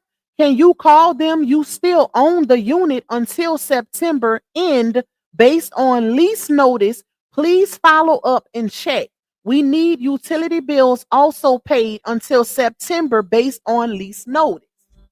Notice how he's referencing the lease note, saying that you didn't give notice 60 days. You didn't give the 60-day notice. So I held you liable for September, which also means that you are still responsible and still own the unit until the end of September. Okay? She was still supposed to have those utilities on, even though he told her to vacate by the 31st. That kind of switched up whenever she switched it up. That was him. She tried to use that against him, but that was him trying to give her grace, y'all. So, then she says, "I already paid it. I scheduled cutoff for my move out date." So if you schedule cutoff for your move out date, why? She said, "I didn't know they would turn it off so soon." I've never been in a situation like that. If I tell, okay, if I call a utility place and I say, "Hey, I'm about to pay this bill. I'm gonna be moving out, but I need you to not turn the power or the utilities off until this actual move out date." Because if she told the place, this is why I feel like she lied. Well, you can tell she lied. Because if she told them she wasn't moving out till August 31st, why would they cut the utilities off sooner than that, y'all? She lied. Y'all know how she lied? Because she moved on August 12th. She moved on August 12th. So he was well in his rights to ask her these things and demand these things. He was well in his right. He gave her by the 31st because he felt like she was playing with him and, like trying to negotiate, even though he could have held her liable for the whole 18 months next term. But she was playing with him, y'all. She was playing in his face. He gave her the 31st. She didn't even respond back to that message. She only put an exclamation mark on it, mind you. She moved out on August 12th, and she also said, "I told them." She just said here. She said, hold on. I was having the cleaning people come out today, but the power is out. You know the power is out because if you scheduled the power to be out on your move out date, you moved out on August 12th. And think about it, y'all. Anytime you move somewhere, you gotta, you leaving a place, you're gonna be moving somewhere else and you just gonna get the utilities transferred over, right? So that's what she did. She moved out on August 12th, transferred the utilities over to wherever she's staying now, and that's why the power was out. But she's acting like she didn't know they turned the power off or why they turned it off so soon. You know why they turned it off. Playing in that man's face, that man, he clearly ain't no dummy. So he says, why is the power off? Are you paying the utility bills? Can you call them? You still own the unit until September end based on lease notice. Please follow up and check. We need utility bills also paid until September based on lease notice. So then she says, I already paid it. I scheduled cutoff for my move out date. So she not just playing in his face, she's playing in her own face. Because if you schedule cutoff for your move out date, you moved out August 12th. Uh duh. Then why would you assume that the cleaning people will go out and try to clean the house without utilities, without lights and water? How are they going to clean it? That don't even make sense. I don't think she thought that one through. Like me, playing in that man's face talking about I was having the cleaning people come out today, but the power is out. Well, who gonna clean without? How can they clean without water and lights? Like make that make sense. Playing in that man's face, child. Hold on, y'all. Let me see.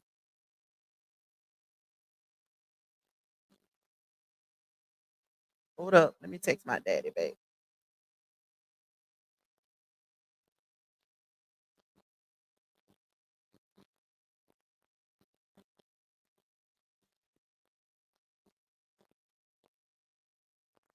Hold up, y'all. Be patient.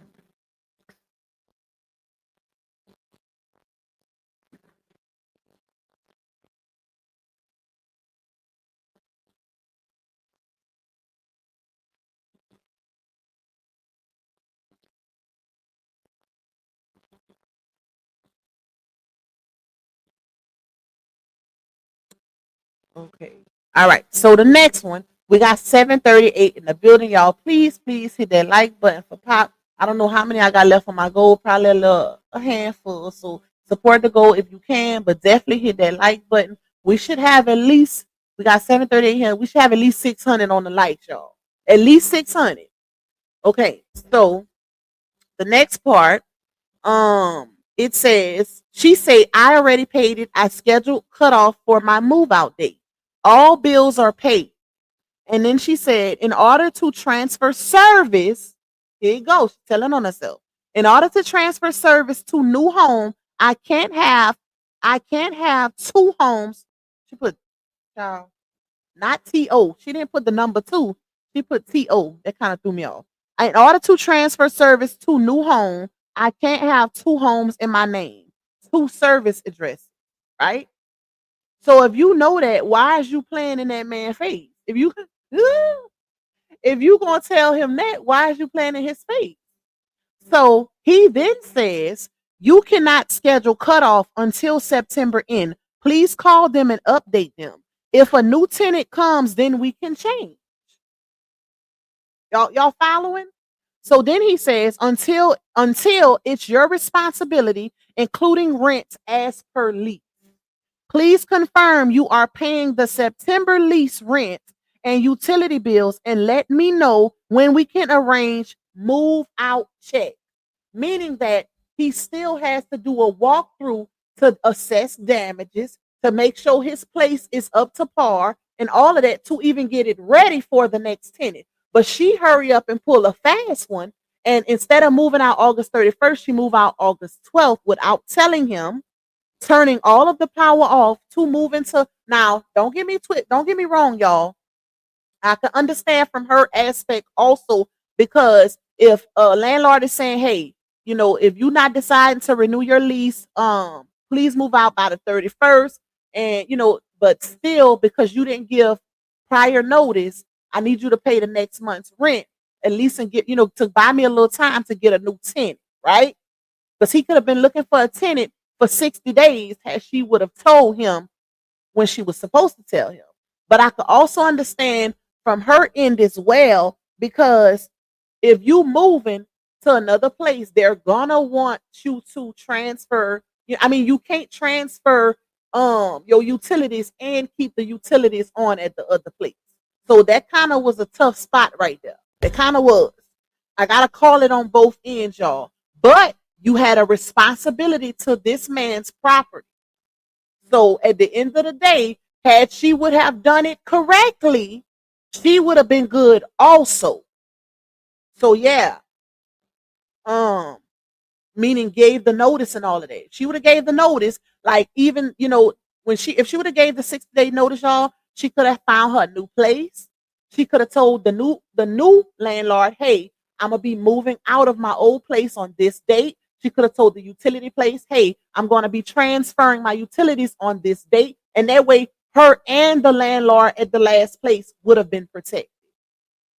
Okay, so she's wrong. She's wrong. Period.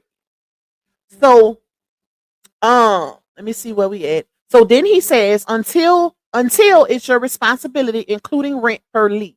And then he says, please confirm you are paying the September lease rent and utility bills, and let me know when we can arrange a move out check. Right. So the next one, hold up, let's see.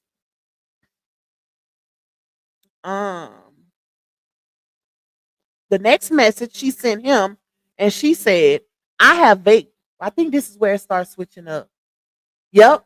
This is where she's being advised now, y'all. Either somebody is telling her what to text or they sending it to her. Like somebody is right there texting it for her, or they sending to her what to text, y'all. Because look at how her verbiage is switched up, right? And we all know Laonia. Peep her verbiage now. So now, because she knows now that this could go into legality. She now knows this. She knows she railroaded this man. That's why her tone switched up. Now she's trying to hurry up and figure out a way to protect herself because of this situation. So she says, I have vacated the property and turned off utilities as I am no longer residing there. It is the landlord's responsibility to maintain utilities once a tenant has moved out. I cannot and will not reopen accounts in my name for the benefit of future tenants. I will arrange for basic cleaning to be completed, but per Georgia law, any additional cleaning can be deducted from my security deposit. Please provide the required move out inspection list and itemize deposit statement within 30 days. Tell me she ain't switched the game up, y'all. But let me listen. That was good. Let me say this. That was good right there. But that would have been in her interest had she would have done that 60 days prior. So all of this kind of goes down the drain because you didn't follow the terms of your lease, baby. So none of this is actually beneficial to her. Her making these professional statements is not going to help her because she didn't follow the terms of her lease. It sounds good. I gotta give them that. It does sound good, but you still wrong. You still wrong, regardless of how you put it. So the landlord then says, you still owe 2 months notice as per lease. And I'm glad he was sticking to his GUNs right there. He was sticking to the GUNs. He said, you still owe 2 months notice as per lease agreement. And I confirm with my attorney. Hold on. I confirm with my attorney as per Georgia law binding to lease agreement. Kindly requesting your agreement to lease. You owe 2 months rent, utility bills, and any damages. Vacating property is not enough until, as a landlord, I accept you still own the responsibility. Please abide to the contract. Please share your communication address. So that landlord knew what he was talking about, baby.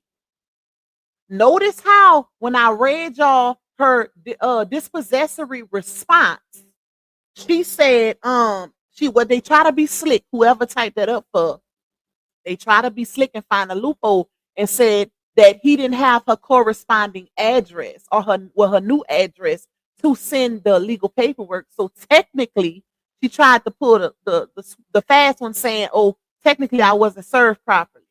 But guess what? You didn't give him your new address.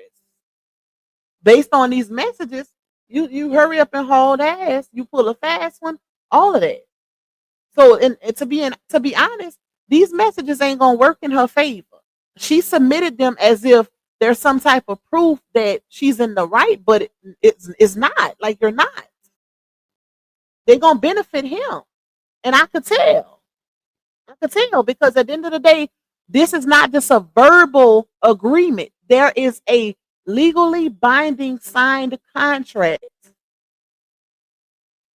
And you could tell by the type of properties that he got that he ain't no janky landlord. He do his stuff the right way. He got an attorney and all of that. Notice how he said he already spoke to his attorney. As per my attorney. Okay? This ain't one of them janky ones, baby. He ain't letting it go for the section to the 8. Okay? So she then decides to send to him, y'all, his initial message where he said on August 2nd, you should have told me before, please plan to vacate by 31st of August, but still, this is what's going over her head, but still pay rent for August and September considering you gave short notice. So she tried to use that against him, but he's still standing on business. Like, he's still saying the same thing. You didn't abide by the lease agreement. Well, the lease agreement. You didn't abide by it. So sending him that screenshot of what he said, and which you didn't even respond back to it. To be honest, because she waited 10 or more days later to even respond and started bringing up how her children got COVID. So after she sent him that screenshot, hold on. Wait, why I got this one again? Hold up, y'all.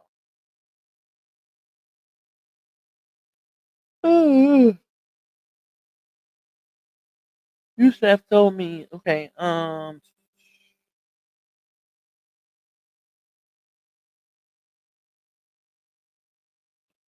am I out of order? Hold up, y'all. I'm trying to see. Next one. Good morning. I can't sign. Okay, this is not the next one. This should be the next one. Why go back to where's the next message? Hold up, y'all. Let me get it together. Does it say you should have told me? Okay. Oh, okay. Okay, this is a no, she did respond, y'all. This is I don't know why the message is out of order. So after he sent,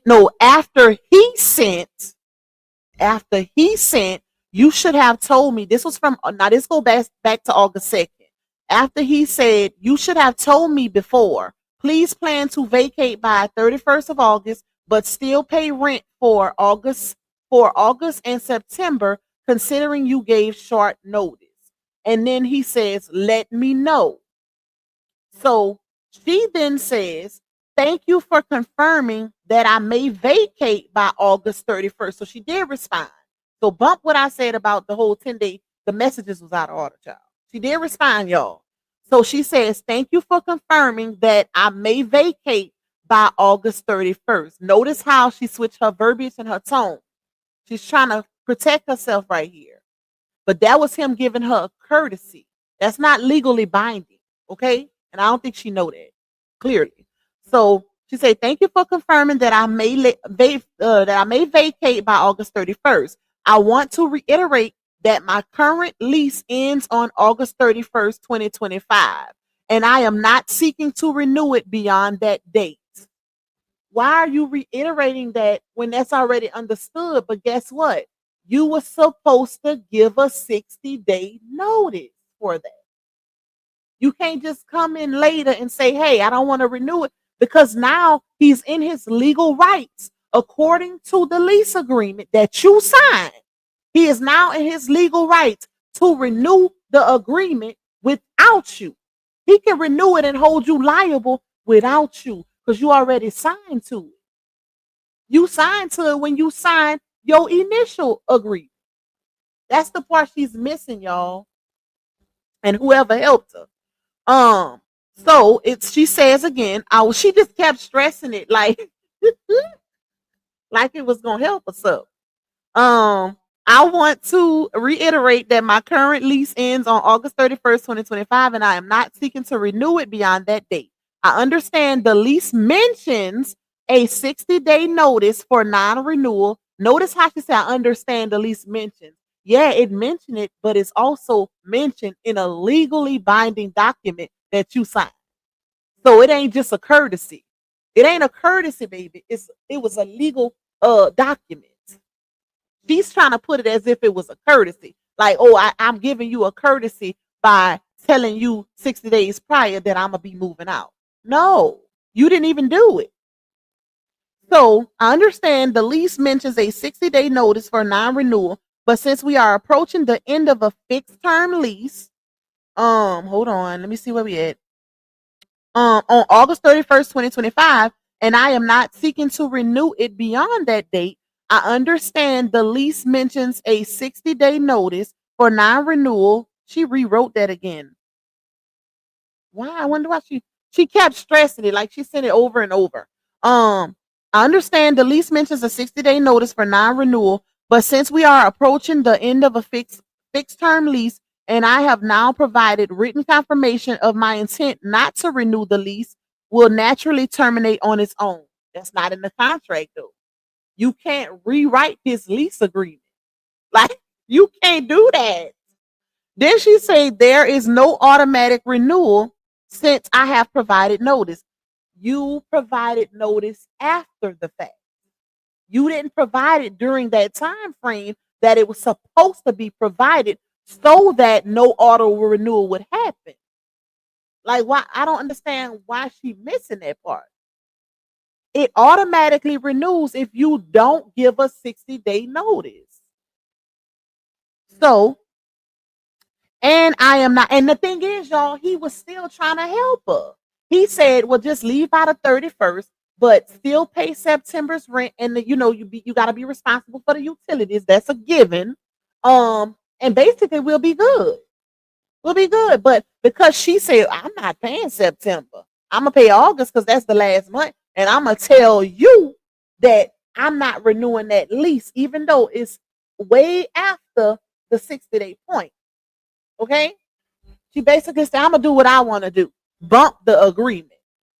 So she said there is no automatic renewal since I have provided notice and I am not moving out mid-lease or breaking any terms.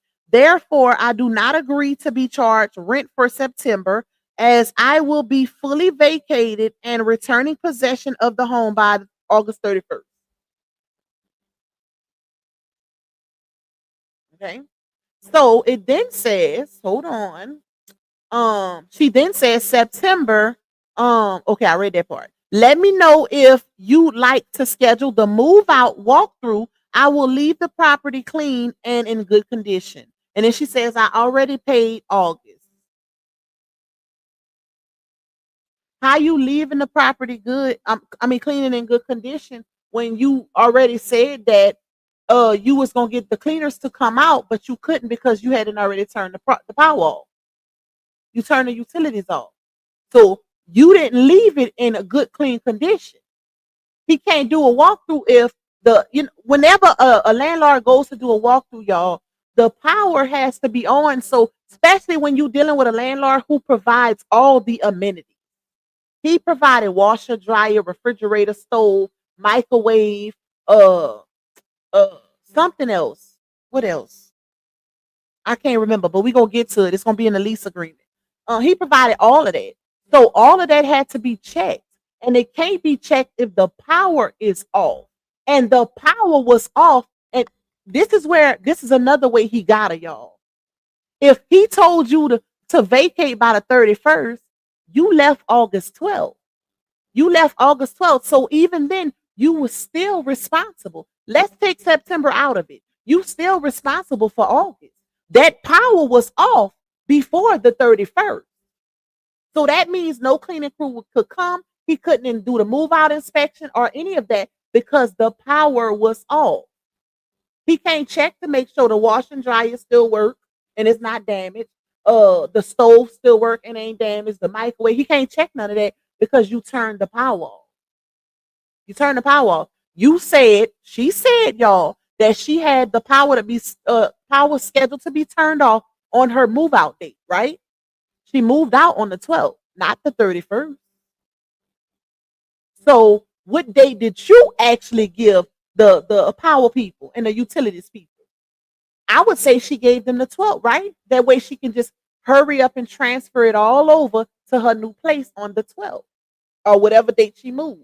I mean, whatever date she moved in her actual place. But she moved out of this man's place on the 12th. So if she had already then found the place, which I would assume, because if you move out on the 12th, that tells me that you had already found a new place. That's what, based off of context, that's what I'm gonna assume. I'm gonna assume she had already found a place.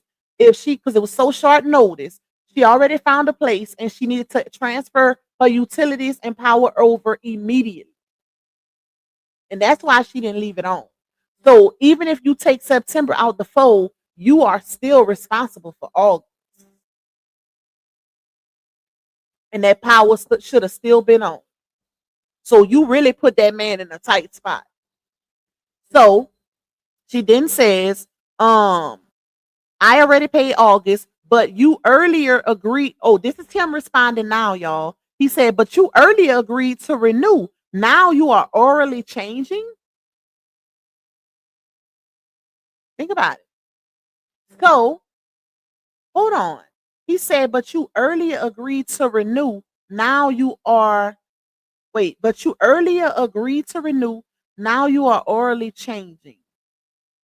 I wonder if they had a phone conversation too. That's interesting. I wonder if they had a phone conversation too, y'all. Because that message kind of threw me off. Because the landlord responded to her by saying, but you earlier agreed to renew. Now you are orally changing. So that's telling me that she told him verbatim, not, written. She told him verbatim that she was going to renew the contract, but not, oh, I must have missed that message when I read these messages earlier today. I must have missed that one because he was banking on her renewing the property. Renewing. That's why he says she put him in a really tight. You know what? I would sue her ass too. I would sue her ass too. Because if she did tell that man that, y'all, she wrong for that. If she did verbatim tell him that she was going to be renewing, she's wrong for that. So then she sends him a screenshot of the $2,800 that she paid on July 24th for August. Okay. It says sent on July 24th, 2025. So I guess that was her payment for August, y'all. Let me see.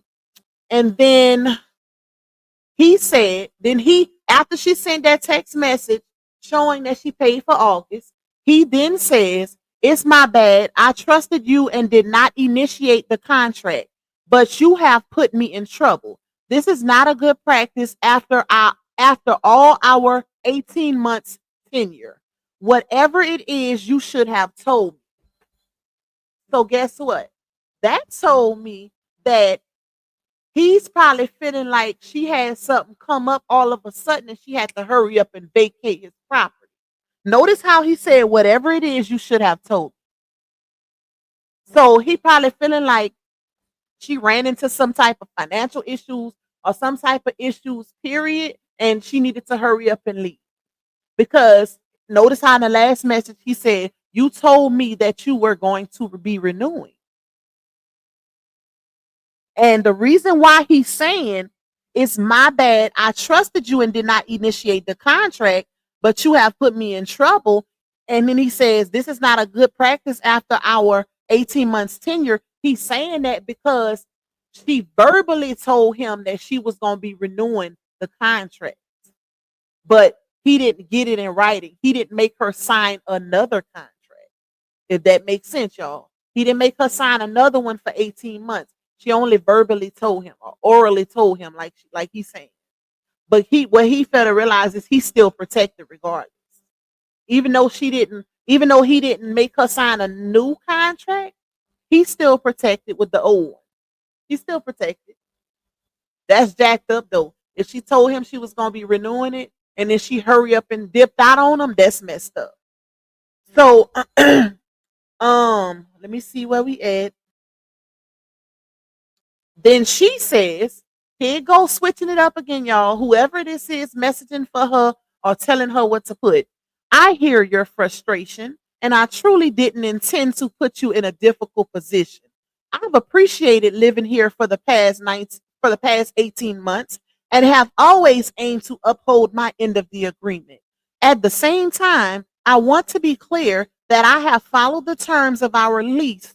The agreement is set to end on August 31st, 2025. Notice how she keeps reiterating that. And I have now formally notified you of my intent not to renew. Per the lease, automatic renewal only applies if neither party gives notice. So what that mean? so, so then hold on, y'all. At the same, okay, I read that part. Hold on. Automatic renewal only applies if neither party gives notice, which I have done now. She, y'all, somebody help her. Notice, the word notice literally means exactly what it says. Notice. And then you put the prior on the front page. So you're technically not giving notice because you're saying it in the dang on last month.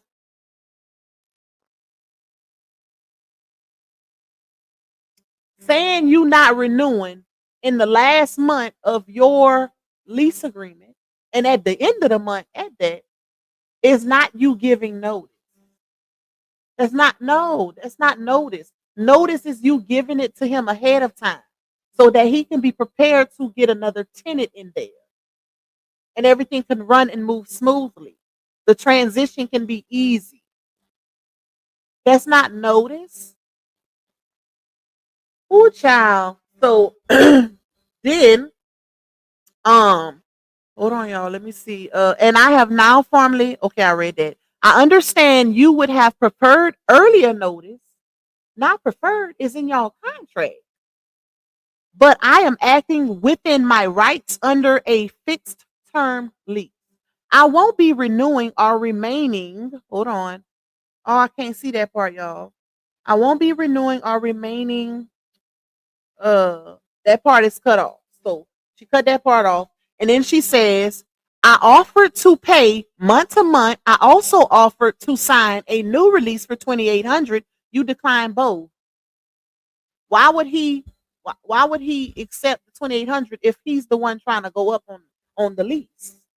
Like, why would he accept that? And why would he accept month to month? Meaning that month to month is even worse because then you can really move out at any given moment. And then, y'all, no landlord is protected with month to month. No landlord is protected with month to month. Why would he agree to that? So you can move out at any given moment, and then he left looking crazy trying to find another tenant? I would never, child. So she then says the only issue is paying 3,100. It is not paying what I already paid, which is 2,800. So I've gave you options to continue to pay and you declined. But you didn't want to pay what he asked for, what he was going up. And he was well and within his rights because it was in the contract. It was in the contract. Now, don't get me wrong, y'all. If she can't afford it, she can't afford it, right? Because 300 is a major difference when it's involving rent. Going from 28 to 3,100 is a difference. That's a major difference, especially if you big on money management, which she is not. You can tell. But it's still major. Okay, so we're gonna give her that. It's still major, and I wouldn't want to be paying something $300 more either. I wouldn't want to do that either. So I gotta say that. But you knew, and you should have. The fact that what's throwing me for a loop. The fact that he said, "You told me that you was renewing." Now you orally saying you don't want to anymore. Like, But he gonna learn a lesson from this too, though. He gonna learn a lesson from this too, because that even if you have a long-standing tenure, a long-standing rapport with people, it doesn't mean that they will forever be genuine. So yeah. So then he said, I have taxes increased with 200 per month. I can do for 3,000. Let me know. He was still trying to work with her, y'all, to keep her in there. Still trying to work with her. And that rightfully so, because I can't argue with that. Especially when it's dealing with like rental investments and stuff like that, taxes do go up. Taxes do go up. So sometimes they do have to increase the rent. Sometimes they do have to increase it. And he put it in the lease agreement. So it's not like something that he just hit her with all of a sudden. It was in the agreement the whole time. So he said, all I requested is tell me up front. Y'all heard that? Then I could have planned now. Then I could have planned. Now with my daughter college admission, it's very difficult to manage. Okay? So he basically telling her, you're putting me in a bind. And all I ask is for you to let me know up front that you wouldn't be staying here any longer. Give me notice. Okay?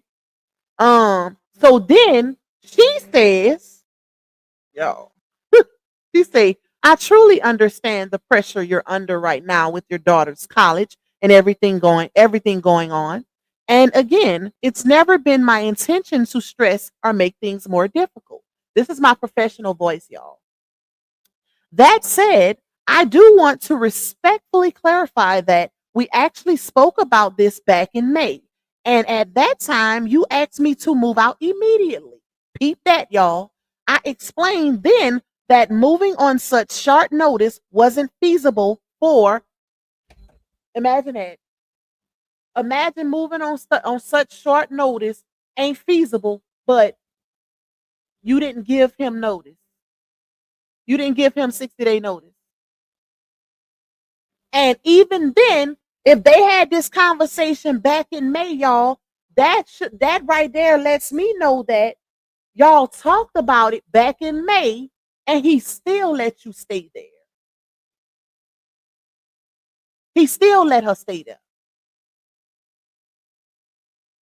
So I need to know more. I want to know more details involving that conversation. I would like to know more details involving that conversation. Spoke about it back in May, and at that time you asked me to move out immediately. I wonder why. That's interesting. But he still let her stay, y'all. He still let her stay there. So and then now, okay, so we go back to May. That's almost what 4-5 months ago, y'all. Let's see, September. So almost 5 months ago, right? So that's kind of telling me that y'all had this conversation and y'all discussed. He probably, that means if he told her to move out immediately, then that means he also told her that he was going up on the rent. So he told you back then he was going up on the rent. And he allowed you to stay because you said you couldn't move out in such short notice. So you would think because of that situation, you would have given him more notice with this little fast one you pulled. All right, so hold on, let me see.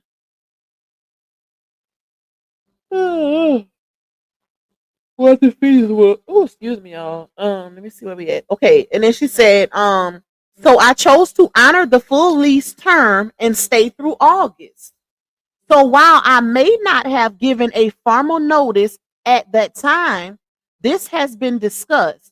That no, we can't do that though. Can't do that. Can't do that, ma'am. Just because y'all discussed it back then, that was a totally different situation. You can't just go off of shoulda, coulda, woulda. Or because we had a similar discussion back in May. No, you can't. No, you cannot put that together, especially not when it gets into legal ground. You can't go off a possibility.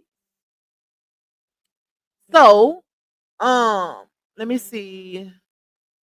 So then she says, so while I may not have given a formal written notice at the time, this has been discussed. And well, the same, you know what? If you're gonna do it based off of discussion, which is equivalent to verbal, then the same should apply when he said, you said orally that you was renewing the lease. Y'all remember that when I read that message? So if that's the case, then both can be considered, right? So she then says, and I've remained in alignment with the terms of the lease, which ends August. Hold on, where we at? 31st. I'm not asking for anything outside of what we originally agreed to. What can you ask for anyways? And I'll take a look at my finances and let you know soon about the 3K. So then he says, still trying to work with him, y'all. Thank you. You don't have to commit for 12 months until March/April 2026 is fine. So that I can manage that, so that I can also manage. It's an option you can think. I guess he meant think about, because they don't, the message is cut off. But he still was trying to work with her, y'all. He still was trying to work with her. Even though she pulled a fast one and hurry up and moved out August 12th, he was trying to keep her there. Like, hey, we can still do this little thing verbally. And if you can stay till maybe March, April of 2026, it's up to you. Just let me know. And he was willing to meet her in the middle. Well, not technically. It's still like $100 over 28. He said he could do 3,000 instead of the 31. So he still gave us a slight discount. But it seems like he's a good landlord. Let me just say that. And he goes off of genuity. He goes off of your word is bond. He gives that type of person. And you don't come by those type of people often. When they go off of their word. Like, you can respect their word and know that. That's how my papa was. The old school men, that's how they was, y'all. Like, word is bond with them. If I give you my word, then you know I'm standing on business. Nowadays, you got to get everything legally done. Because MFers don't be standing on business when it comes to what they say. The lie, don't care who tell it, okay? So, hold on, let's see. Well, that's it for the text messages. Now we have, let me see, y'all. Hold on. We got the lease agreement.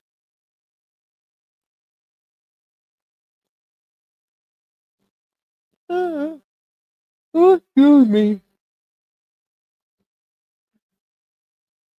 Make sure y'all hitting the like button. Okay, so now we got the lease agreement. I ain't reading all of it. I'm gonna read some of it because it's a lot. Like, that lease agreement is so thick. Okay, and we're 2 hours old. Y'all know I don't be going live for more than 2 hours if I don't have to. Okay, let me see. Where's that first page? Okay, so lease for a residential property. And shout out to everybody that's sending me supers, y'all. I'm not really paying attention to the chat since I'm reading this, but shout out to y'all. I appreciate y'all, and I will read them after I'm finished. I promise. Let me see. So it says lease for residential property. I'm not gonna read any personal information, y'all. That's another reason why I didn't put it on the screen, because all of their personal information is here. So it says the property address, lease start date was February 16th, 2024. Lease end date August 31st, 2025. Tenant may terminate this agreement without penalty if possession is not granted within 10 days of the lease start date. Meaning that if the landlord, let's say, okay, the start date of the lease was February 16th, 2024. Let's say the landlord didn't give her the keys within 10 days. Let's say the landlord didn't give her the keys by the 16th or by the 26th, however that worked.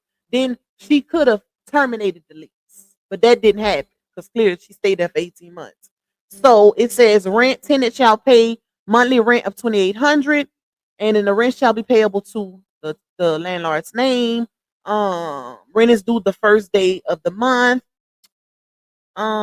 Additional $200 if rent is paid on the after the 5th. Y'all know they give like a 5-day grace period. So Anytime after the fifth, a $200 late fee.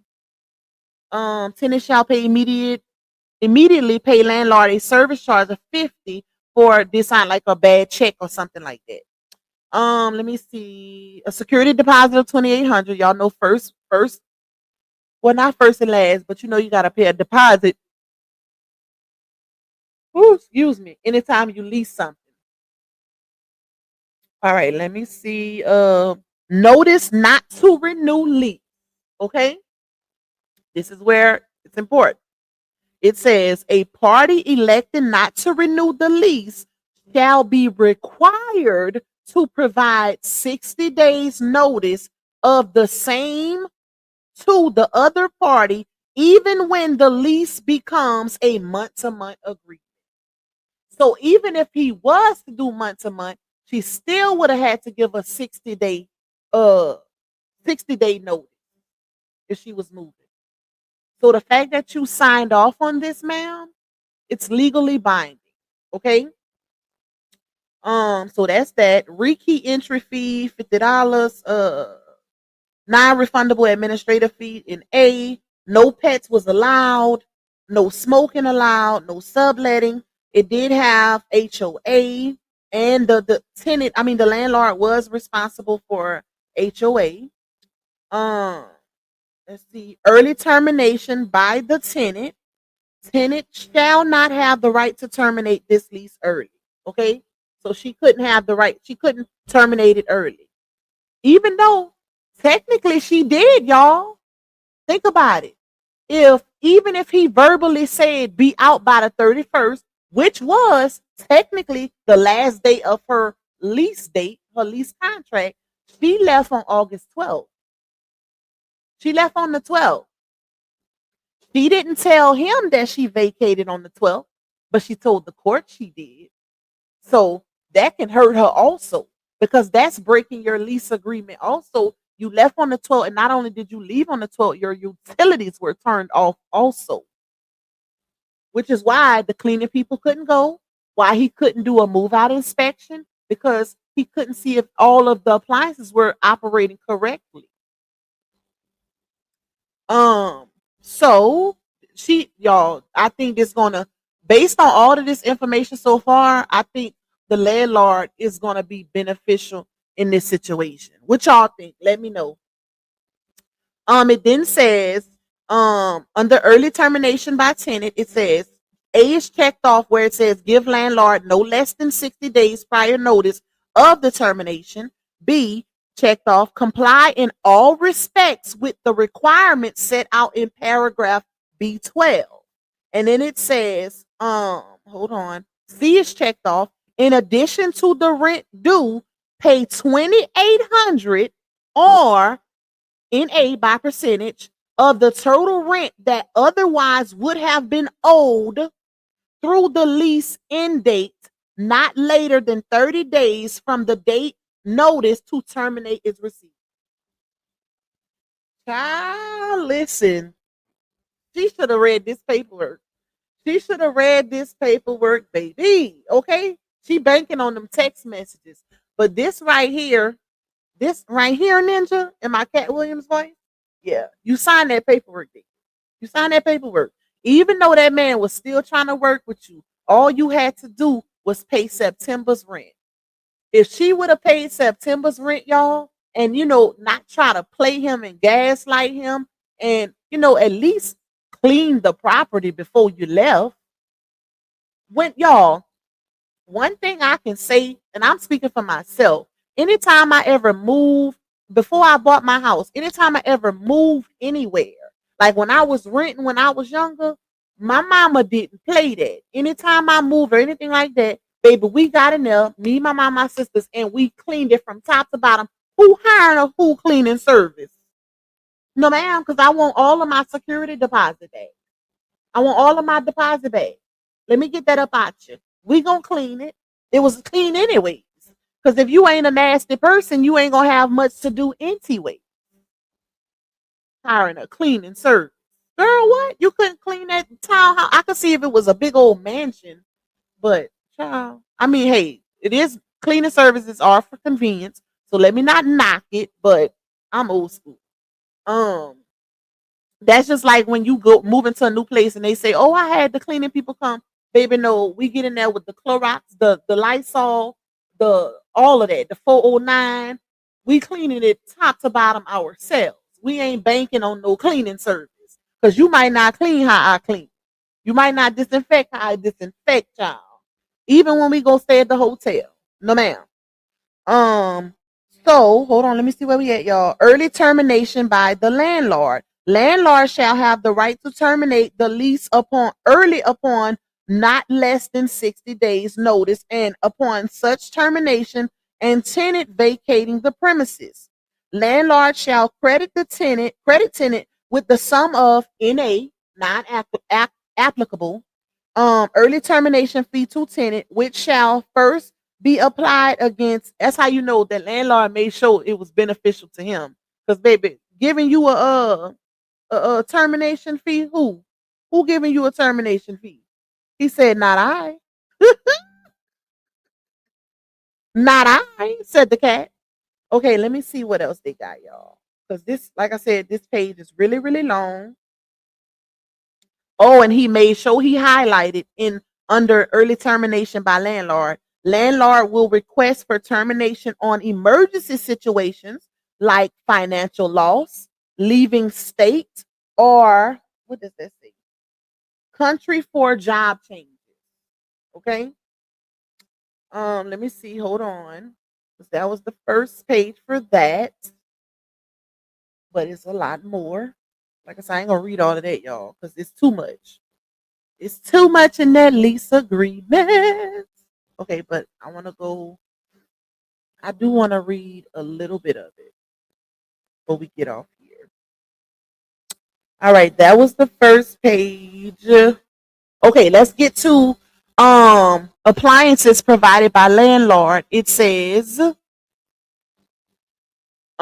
dishwasher, disposal, dryer, which was gas, microwave, and then it says oven, which was gas, range, built-in, refrigerator, washer, vent hood, and then it also had um internet booster on each floor, smart thermostat each floor, smart lights in master bedroom, and smart door lock. That was a nice townhouse, y'all. That mug was nice. Okay. And then it says number 18, lawn and exterior maintenance. Landlord, which is checked off, shall maintain the lawn and perform exterior maintenance as described elsewhere herein. Tenant is expected to water lawn and trees in summer. Okay. And then it says number 19, which is pest control. Pest control, as specified elsewhere in the lease, shall be the responsibility of and paid for by tenant, which he had no pest allowed. But the reason why I was checked off is because if you was to sneak and get a pet, you will be held liable for every day that that pet is there. So then it says number 20, propensity of flooding. And he have or checked off have not flooded at least 3 times within the past 5 years. Okay. And then it has number 21 is about lead-based paints. Were not built prior to 1978. That's checked off. Liquidated damages paid by tenant. A fee to halt. This is where the dispossessory come in at, y'all. Okay. This is what went over her head because this is in her contract. Okay. It says number 22, liquidated damages paid by tenant. A fee to halt dispossessory action. The fee paid by tenant to halt dispossessory actions in certain situations as set forth elsewhere herein shall be 200. Fee to halt dispossessory action plus an administrative fee of 150 per occurrence. Premises, in quotations, denial of excess fee as described elsewhere herein. C, unauthorized pet charge, 500 per incident. So if she was to have a dog, every time something happened with that dog, in each incident, she'll have to pay 500. And I don't blame him because that house too nice. Every day the violation occurs shall be deemed a separate incident. D, Unauthorized smoking within the premises charge 500. No smoking permitted in home or garage. E. Utility disconnection charge for unauthorized disconnection of utility service 250. So, baby, when I tell you he protected himself with this lease, he protected himself. So the fact that she did, even though the utilities was in her name, she still held liable for the property because she had them disconnected early August, y'all. She moved out August 12th. Her lease didn't end till the 31st. Okay? So it ain't like he put her out early or anything like that, but it would have went into auto renewal regardless. Now he couldn't have forced her to stay there, but what he could do is legally hold her accountable for the next 18 months if the judge go with that. If the judge see fit, she could be legal and he's asking for that too. Or at least until he has somebody new in there. So I think that's fair. At least until he has somebody new in there. That's what he asking for. Hold her accountable at least until I can get a new tenant. Because had she would have gave prior days notice, they would have been straight. They would have been straight. He showed bingo, bingo. Landlord is about to make a bag off of her incompetence. Yep. Got to protect y'all. And that's why I said this is a learning experience. When people talk about, oh, why y'all still talking about that dried up saga? Y'all, this saga has so many layers to it. Like it's gonna always be content with this saga. It's gonna always be content with this saga. But it's also learning experiences. Just like I'm reading this, all this lease stuff down, breaking it down. Somebody can literally protect themselves moving forward based off of this information. So let me see where we at, you all. I don't even see my daddy talking about what type of chips King like. Ah, child, hot chips. What kid don't like hot chips? What's them doggone them Doritos in the green bag, y'all? Hold on. I forgot the name of it. He made me buy some yesterday. Let me see. Doritos something. Green bag. Fuego. I think it's something Fuego. Dormacita. What is them chips called? I cannot remember. Dynamita. That's what it's called. Okay, let me send that to my daddy. Because he going to my son practice, my son football practice. And they all him and one thing about him and my mama, they always buying them cheering junk. Hold up, y'all. I'm gonna get back to it. Let me hurry up and send this to him.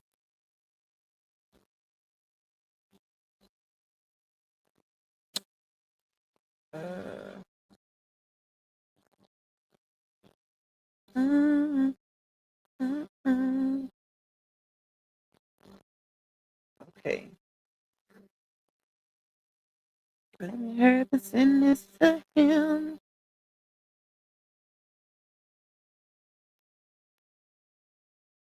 He better buy him some too, cause she gonna be pissed off when she get back. One thing, one thing about him, baby, she don't like. You gotta if you buy for them boys, you gotta buy for her too. She do not like that. So because she the type of child that if I bring her to the store, she gonna make me get for everybody. So she like you better do the same for me in return. All right, so hold on, y'all. Let me see where we at. Where did I stop off? Okay, I read the utility. Okay, renewal number 23 is renewal. A term. The lease checked off shall automatically renew. Here's where it gets sticky, y'all. Here's where it also I feel like benefits the landlord. A term, the lease is checked off. Well, it says shall automatically renew in 18-month increments. In parentheses, each of which shall be referred to as a renewal term, or he didn't check off this part, so we don't have to read that part. But it's just saying that it shall be renewed, and it says auto renewal upon. Hold on, before I go too far, and then it's so tiny. Hold up, y'all. Let me get it together. Number of days term at least in the month. Okay, so it says B automatic renewal. Upon the first day of the calendar month following the initial lease end date, and every 12 months thereafter, the rent will automatically increase 8%. So he didn't even have to tell her this. He didn't have to tell her this. He didn't have to give her notice. It's in the agreement, and she signed off on it. She signed off on it, y'all. So him saying, "Hey, the rent gonna be going up. What you gonna do?" That's a courtesy. That's what you call a courtesy, because he could have just went up on it, and you have to pay it because, hey, especially if you don't give him notice to give him enough notice, 60 days, saying, "Hey, I won't be renewing my lease." So he protected himself. And then it says, hold on, let me see, let me make sure I'm in the right spot. Over will automatically increase 8% over the immediately preceding rental rate. Landlord shall have the right to increase the rent above this amount upon notice being given to tenant at least 90 days prior to the end of the then applicable. Hold on. Where we at? Dang, I lost my spot. The word's so tiny, y'all. Hold on. Where did I stop? Okay, then applicable lease term or renewal term upon the receipt of such notice. And this is where it gets tricky too.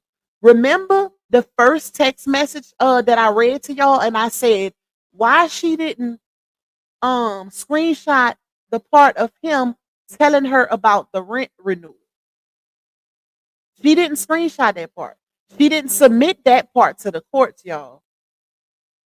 She only submitted her response to it. So that's very important to this situation. That is very important because it will show what he said about the rent going up, and also it will give the date. Okay, it will give the date. But she didn't screenshot that part. She cut that part off. So hold on, let me see. Where did I stop now?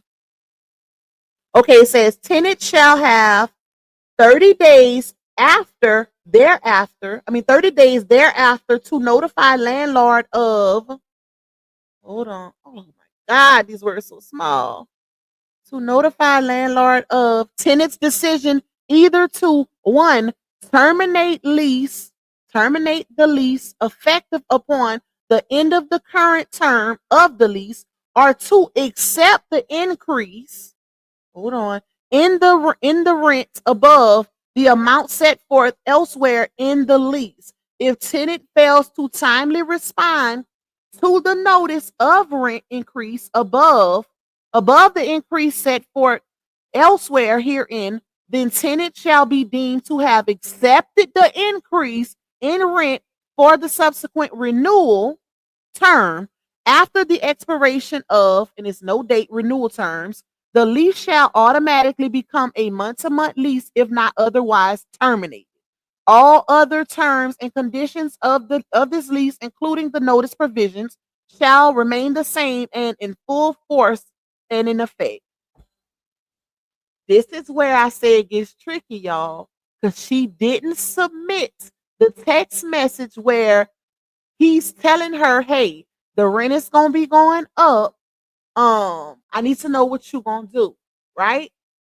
Because that will show the date. That's very important to this situation because it will show if he was well in his rights to, if he gave her enough notice. This is why I'm being fair. But she didn't submit that, and why not? That's what kind of throwing me for a loop. Because why didn't you submit that very important text message that's literally needed? Which I'm pretty sure he gonna submit it on his end because he gonna need it. But why didn't you submit that? Because that will show if he gave you enough note to say, "Hey, I'm going up on the rent," even though he's well within his rights, to be honest, because of the contract. But he still had in the contract that he had to give you notice also, but you didn't submit that for evidence. So that's a tricky one, y'all. Thank you, Miss Pamela. I appreciate y'all. Let me see. Let me see. Oh, I'm getting a little headache, y'all. So I'm gonna soon stop. All that reading and looking at that screen. Okay, let me see where we at. I think I read all of that part. Brokerage relationships in this transaction, that's not important. Material relationship disclosure in A. Disclosure of ownership and agents. Managed disclosure. Okay, let me see where we at. B corresponding paragraphs. When I tell y'all it's a lot of pages, I mean just that. Corresponding paragraphs, agreement to lease. It says the parties agree to enter into this lease and for the premises which may be further described in Exhibit A. The premises may be part of a larger property. If so, tenant shall have the right to use the common areas of the property subject to A, all rules, regulations, and covenants applicable thereto, and B, the common areas being reduced. Okay, that wasn't really important. Term and possession. Uh, that's not important. Rent. Tenant shall pay rent in advance. Okay, that's not really important. Security deposit. That's not really important. Deposit of same. Okay, hold on, y'all. Let me see. All interest earned. Okay, security deposit check not honored. Return of security deposit.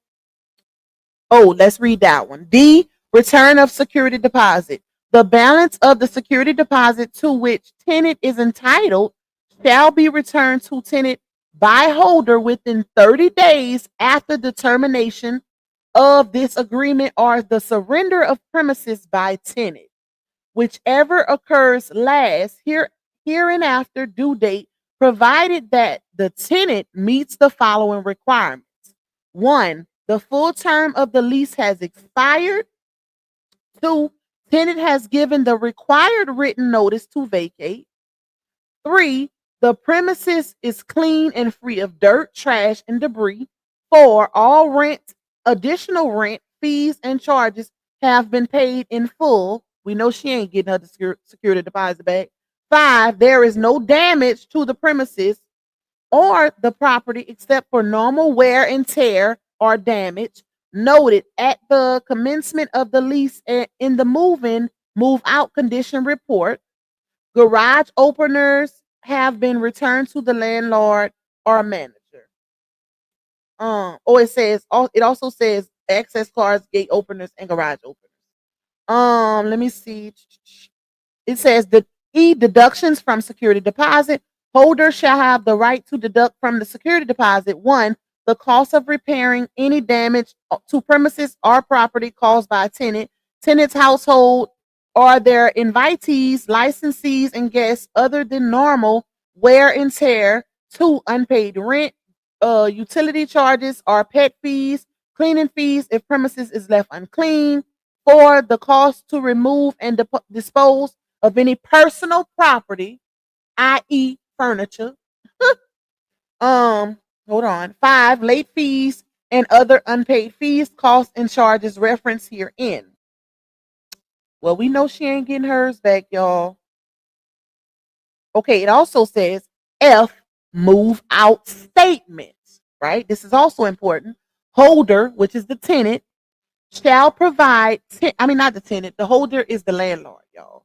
Holder shall provide tenant with a statement, in parentheses, move out statement, listing the exact reasons for the retention of the security deposit or for any deductions therefrom. If the reason for the retention is based upon damage to premises, such damages shall be specifically listed in the move out statement. The move out statement shall be prepared within 3 banking days after the termination of occupancy. If tenant terminates occupancy without notifying the holder, holder may make a final inspection within a reasonable time after discovering the termination of occupancy. I don't even know if he did his inspection, but the power was off. So he can only judge and give an assessment and an estimation based on, what he's seen while the power was off. Even though I'm pretty sure by now he might have some power on in that child. You never know. But I don't think seeing as how he taking her to court, I don't think he rented it out yet. He probably got damages and that was listed. He got a few damages and stuff. Stuff was left all in there. It wasn't clean. So yeah. Let me see. Tenant shall have the right to inspect premises within 5 banking days after the termination of occupancy in order to ascertain the accuracy of the move out statement. The tenant agrees with the move out statement, tenant shall sign the same. If tenant refuses to sign the move out statement, tenant shall specify in writing the items on the move out statement with which tenant disagrees within 3 banking days. For all purposes herein, a banking day shall not include Saturday, Sunday, or federal holidays. That's how you know she ain't get her deposit back because none of this was done.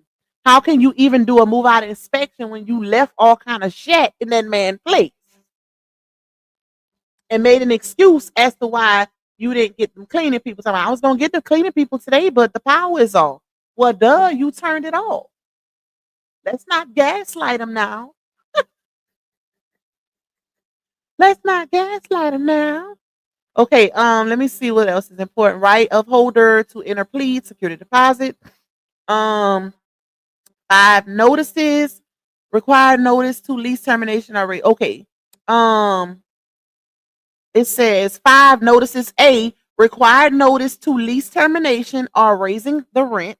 Either emphasis on either party must provide the other party with the number of days notice to terminate the lease set forth elsewhere herein. Landlord must provide tenant with the same number of days notice prior to increasing the rental rate. Okay, which we don't know what date he sent it to because she didn't put that with her evidence, them text messages, and I wonder why. I would really like to know why, because that is very important to this situation. Let me see. Hold up, y'all. Generally, okay, that's not important. Oh no, let me read this. Generally, it says all notices given here under shall be in writing, legible, and signed by the party giving the notice. In the event of a dispute regarding notice, the burden shall be on the party giving notice to provide delivery.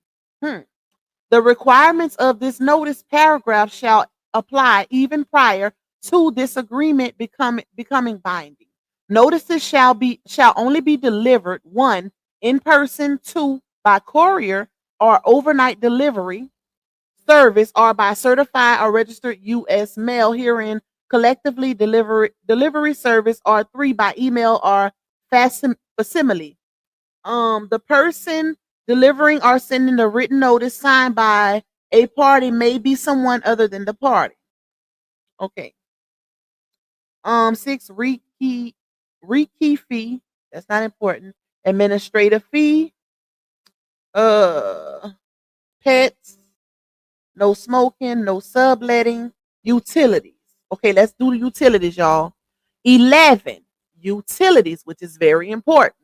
Landlord shall have no responsibility to connect utilities, the responsibility of which to pay for shall be that of the tenant.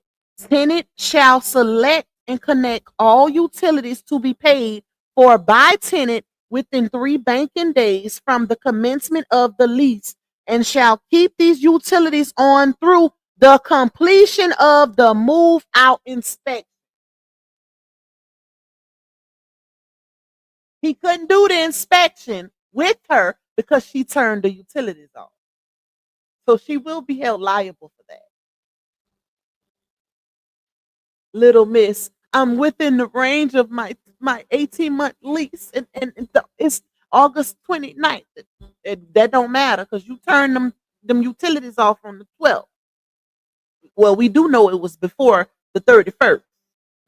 Okay? Hold on, let me see. It says, in the event landlord fails to disconnect any utilities serving the premises after completing the moving and inspection, and tenant receives the benefit of such utilities paid for by the landlord, tenant shall, upon receiving a bill for the same, immediately pay the cost thereof as additional rent to landlord. In addition, tenant shall immediately cause any such utility to be transferred to tenant's name so that the bill goes to and is paid directly by tenant.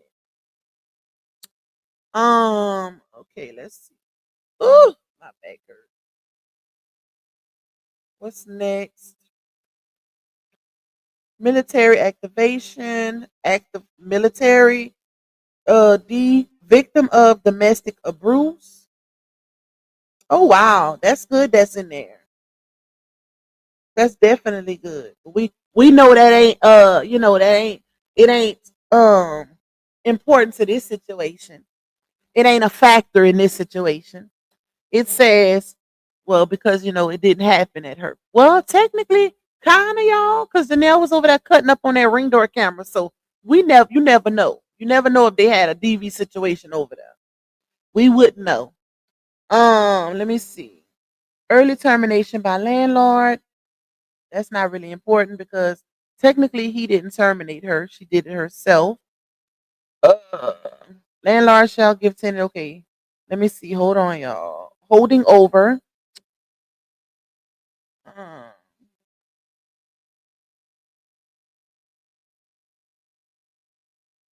holding over. That's not really important. Fee to prepare lease amendment. Use premises shall be used for residential purposes. Okay, that's not important. 17 appliances.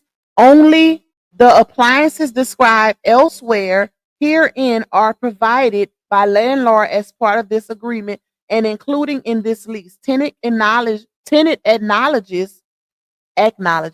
the that tenant has inspected these appliances and that the same are in good working order and repair. He wouldn't know that because the power was off. So how can he inspect his appliances to make sure they're like how they were when she went in there if the power is off? Okay. Lawn and exterior maintenance, that's not really important because that's kind of for the landlord. Pest control, pro, pro, propensity for flooding, lead based paint, liquidated damages. Let me see if that's important, y'all. Um, fee to halt. Did I read this part? Let me read this part. It says under liquidated damages, it says A, fee to halt dispossessory action. Landlord can file a dispossessory action against tenant if any rents or other fees and charges owed by tenant are not paid in full by the due date. In the event that a dispossessory action is filed against the tenant and then dismissed prior to a court hearing because tenant pays the amounts owed, tenant shall also pay landlord as liquidated damages the fee to halt dispossessory action in the amount set forth elsewhere herein. This fee shall immediately be paid as additional rent along with all other amounts paid to halt the dispossessory action. Baby, when I tell you that man protected himself, she really didn't read this paperwork for real. Ain't no way. Ain't no way. Because I wouldn't even sign to a lot of this. I would have never signed to a lot of this. Like, it's not technically bad, but it's very beneficial for the landlord. Let me just say that. Unless you know you're gonna be on your P's and Q's, you're gonna really, really follow the rules and regulations and just hope for the best for the most part. But child, listen. Let me see, y'all. It says utility connection charge. Wait, did I finish reading other stuff? Denial of access, right of access, signage. I'm not reading it. That's too long. It says utility connection charge in order for landlord. Wait, what time it is? Oh, I gotta go get my baby. Let me read this part and I'm gonna get off here, y'all. In order for landlord or manager to perform an accurate move out condition report, emphasis on that first line, utilities to the premises need to be on. Should tenant disconnect the utilities prior to the completion of the move out, condition report, thereby interfering with the landlord's ability to perform a complete review of the premises condition. Tenant agrees to pay landlord the utility disconnect fee as liquidated damages as set forth elsewhere herein. So either way it go, she's gonna be held liable for a lot of this stuff, y'all, because she signed to it. She signed to it. And like I said, all of this could have been prevented had she would have just paid September rent and kept them utilities on through September, at least giving him enough time. He, like you could say, he pretty much say 30 extra days to find a new tenant because you didn't give the 60 days prior notice that you signed to in your lease agreement. So yeah, we're gonna see how this go, y'all. We're gonna see how this go. But let me hurry up and shout y'all out real quick so I can go get him. Matter of fact, let me see. Hold on, y'all. I'm gonna ask my son. Give me a second.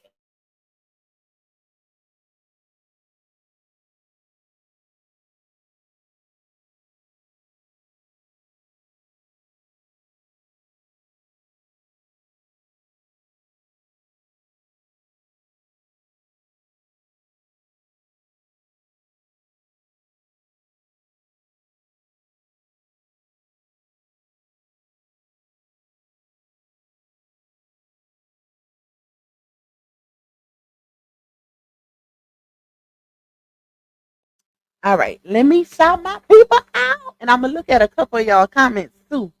So, let's see. I hope I ain't missing nobody. Thank you, Miss Pamela. We got Danette. We got Canna Nuts. Thank y'all all for the cash app blessings. I appreciate y'all. I hope I didn't miss nobody, but that's the only ones that I see on here. So if I did miss anybody, it maybe disappeared or something like that. I appreciate the blessings, y'all, for this doggone live stream. Let me see what y'all got in these supers because I definitely want to show y'all some love over there too. I think I shouted out some of them. Sweet Queen. We got my members coming through with the comments. Shout out to y'all for the long-standing memberships. Y'all are appreciated. Miss Jackie, thank you. Michelle the Bell. We got CS. We got Renita. We got Michelle Holmes. Miss Cheryl. Sadie. Shout out to you for the love, the blessing. Queen Money Stowe Gang, period. We got Miss Robin Buttercup, Miss Ashley, Michelle Bell again. Thank you for that love, that blessing. My beautiful mod, my sis Arthur Danette, 18-month member, Lady Divine, 15. Arthur coming through with the $10 super. I appreciate you, my love. Kia, 18 months. Bushwasher, Hey Pocket Tech. We got Tanya, 14 months. Shout out to you, my love. Ranita, thank you for the super. Miss Floria, Miss Cheryl, Queen Money Stogang, period. I love that name. MJ Strong, period. Chandra, we got Bree Bree in the building. I didn't even see y'all. I see MJ Strong. Shout out to you, Miss Shalene, 13 months. Aisha, my love. She said the tea is ready. That 304 nasty and later she will be back in the project soon. Y'all are crazy, bro. Y'all are crazy. Y'all don't cut her no slack. Thank you, Miss Floria. You say she may have damaged the roof herself. Remember, she wanted a reason to go to Janelle house with the twins. She talked about the roof leaking on a live. I don't remember. I wish I had that live, that clip, so I could see it. But like I said, y'all, here's the thing, right? It's one thing to complain to a live about a leaking roof, and it's another to actually tell your landlord so that he can assess and fix those damages so you won't be held liable at the end of your term. That's crazy. Now he's putting it in the damages because I don't think she told him. If she would have reported it to him, I don't think he would be trying to hold her liable. They could have been fixed that issue. So I don't know. That's a tricky one. But like I said, October night is right around the corner. So I will keep y'all updated. We're gonna do a part 2 to this live whenever that, the results from that come back and the outcome. I'm gonna let y'all know. Thank you, MJ. You say karma has no time frame. She is about to have a mental breakdown. This is why you always do right by people. Facts. I agree with that. Because I always try to do right by people. Intentional. I'm very intentional. Shout out to Miss Green Eyes, 19-month member. We got Trinity Batty, new member. Shout out to you, Love. Love Cat, 13 months. I had pinned yours. I remember pinning yours. Miss Geraldine, 23 months, period. Shout out to my OGs. I'm chosen. You say, Chad family, thank you for the super stickers and your continued support. Lupac, I'm still on the move. I love you. I love you more. We got Miss Denise. Shout out to you for the super. And let's keep it real with Am. Shout out to you. Help Lupac reach her goal. Hey, Lupac and Chad. Thank you, Am. I didn't even see that. Thank you, my love. I appreciate you. Shout out to everybody who supported me in this live stream. Thank y'all for the view. All the comments. I wish we can get paid for the comments, child, because when I tell y'all y'all be chatting. Y'all be chatting it up. So if we could get paid for the comments like Facebook, baby, we would be doing good on here. We'll be doing extra good if we could get paid for these comments. Oh, I didn't even see that. Thank you, Shell, for the Cash App blessing. I didn't see that. And Truth Slayer, she said, for a seed for law school tuition. Girl, listen, I wish y'all. That was my dream. I should have did it, but I feel like it's too late now.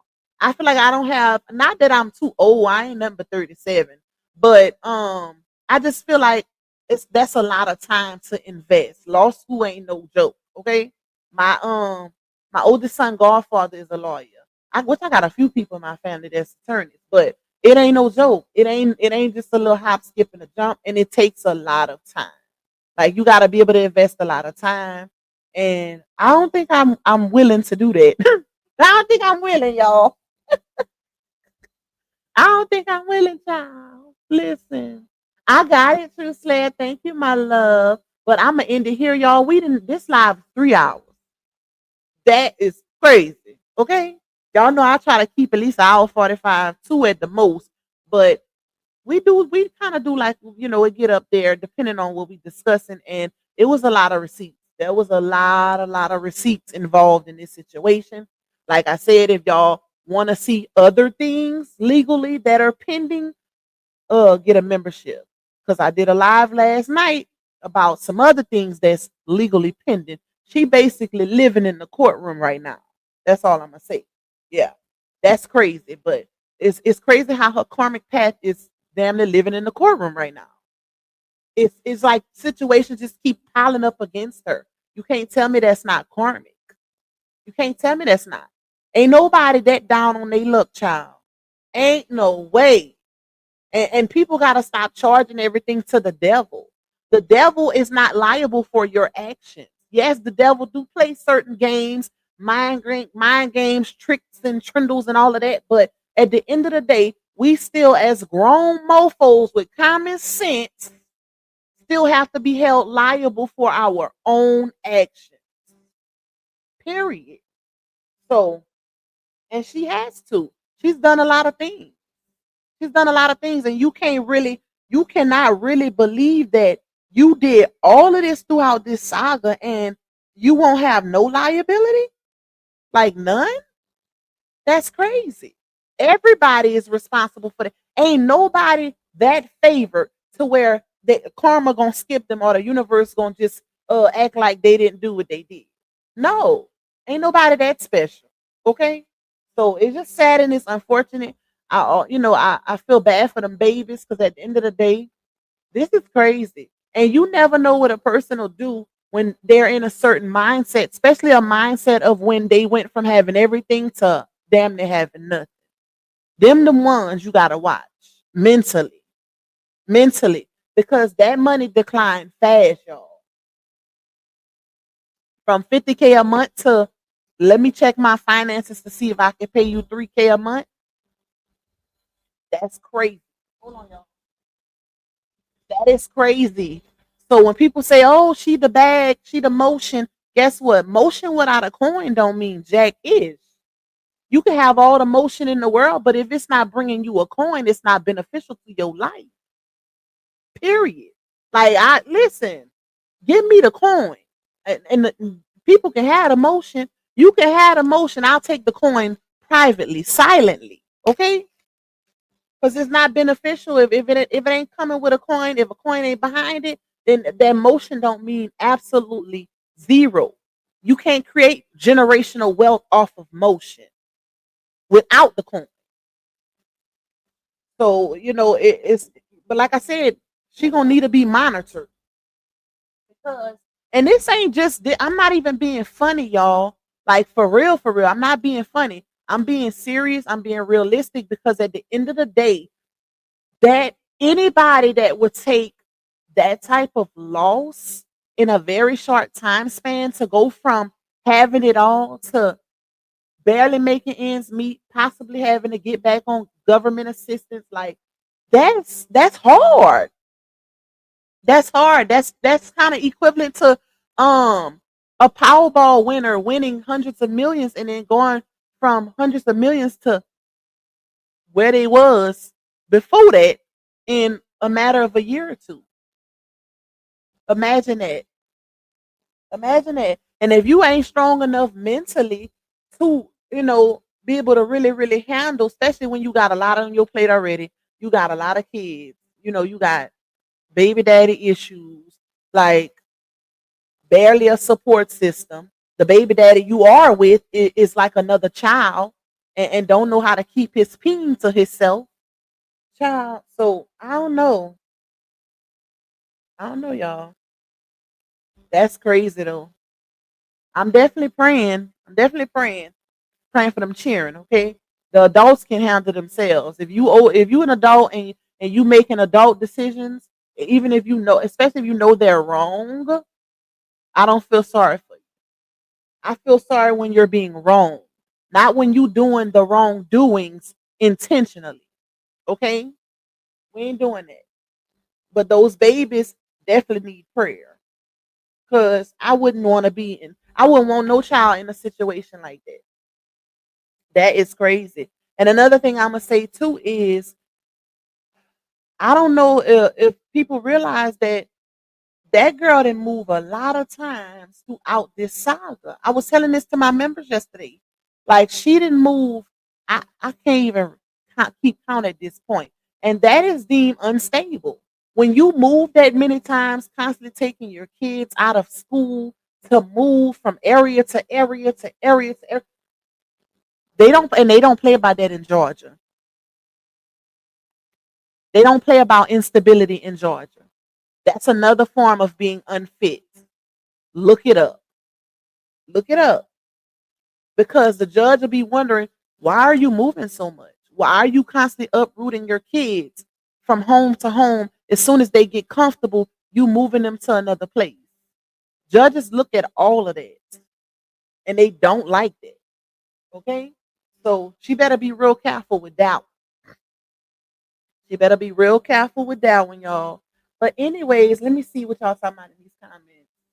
Um, you say just ghetto and unstable. RH would never have let this happen. Say what you want.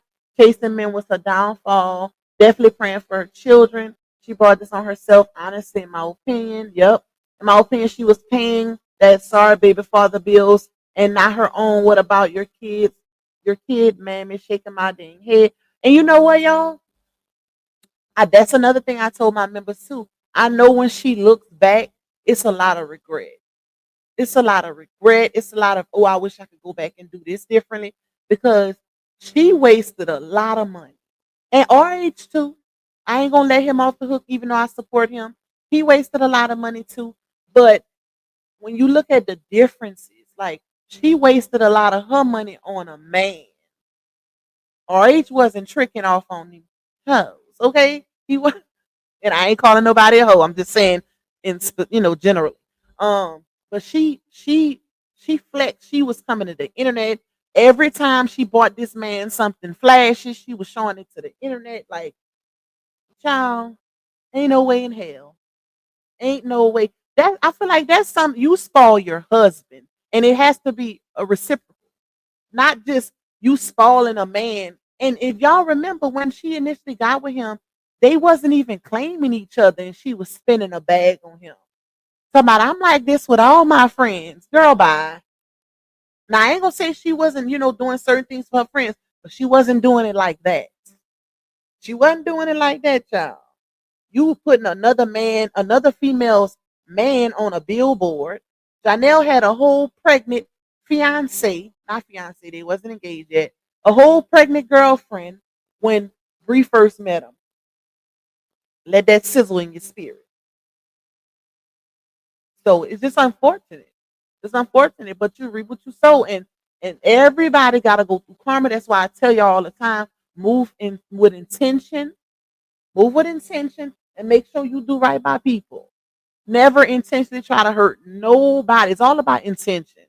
Now, we all human at the end of the day, and sometimes things happen. But as long as your intentions are pure, you good. You good. So, anyways, y'all, I'm finna get up off of here. I love y'all. This was a good live. We had about 700 some people in here for the most of the live, which is crazy.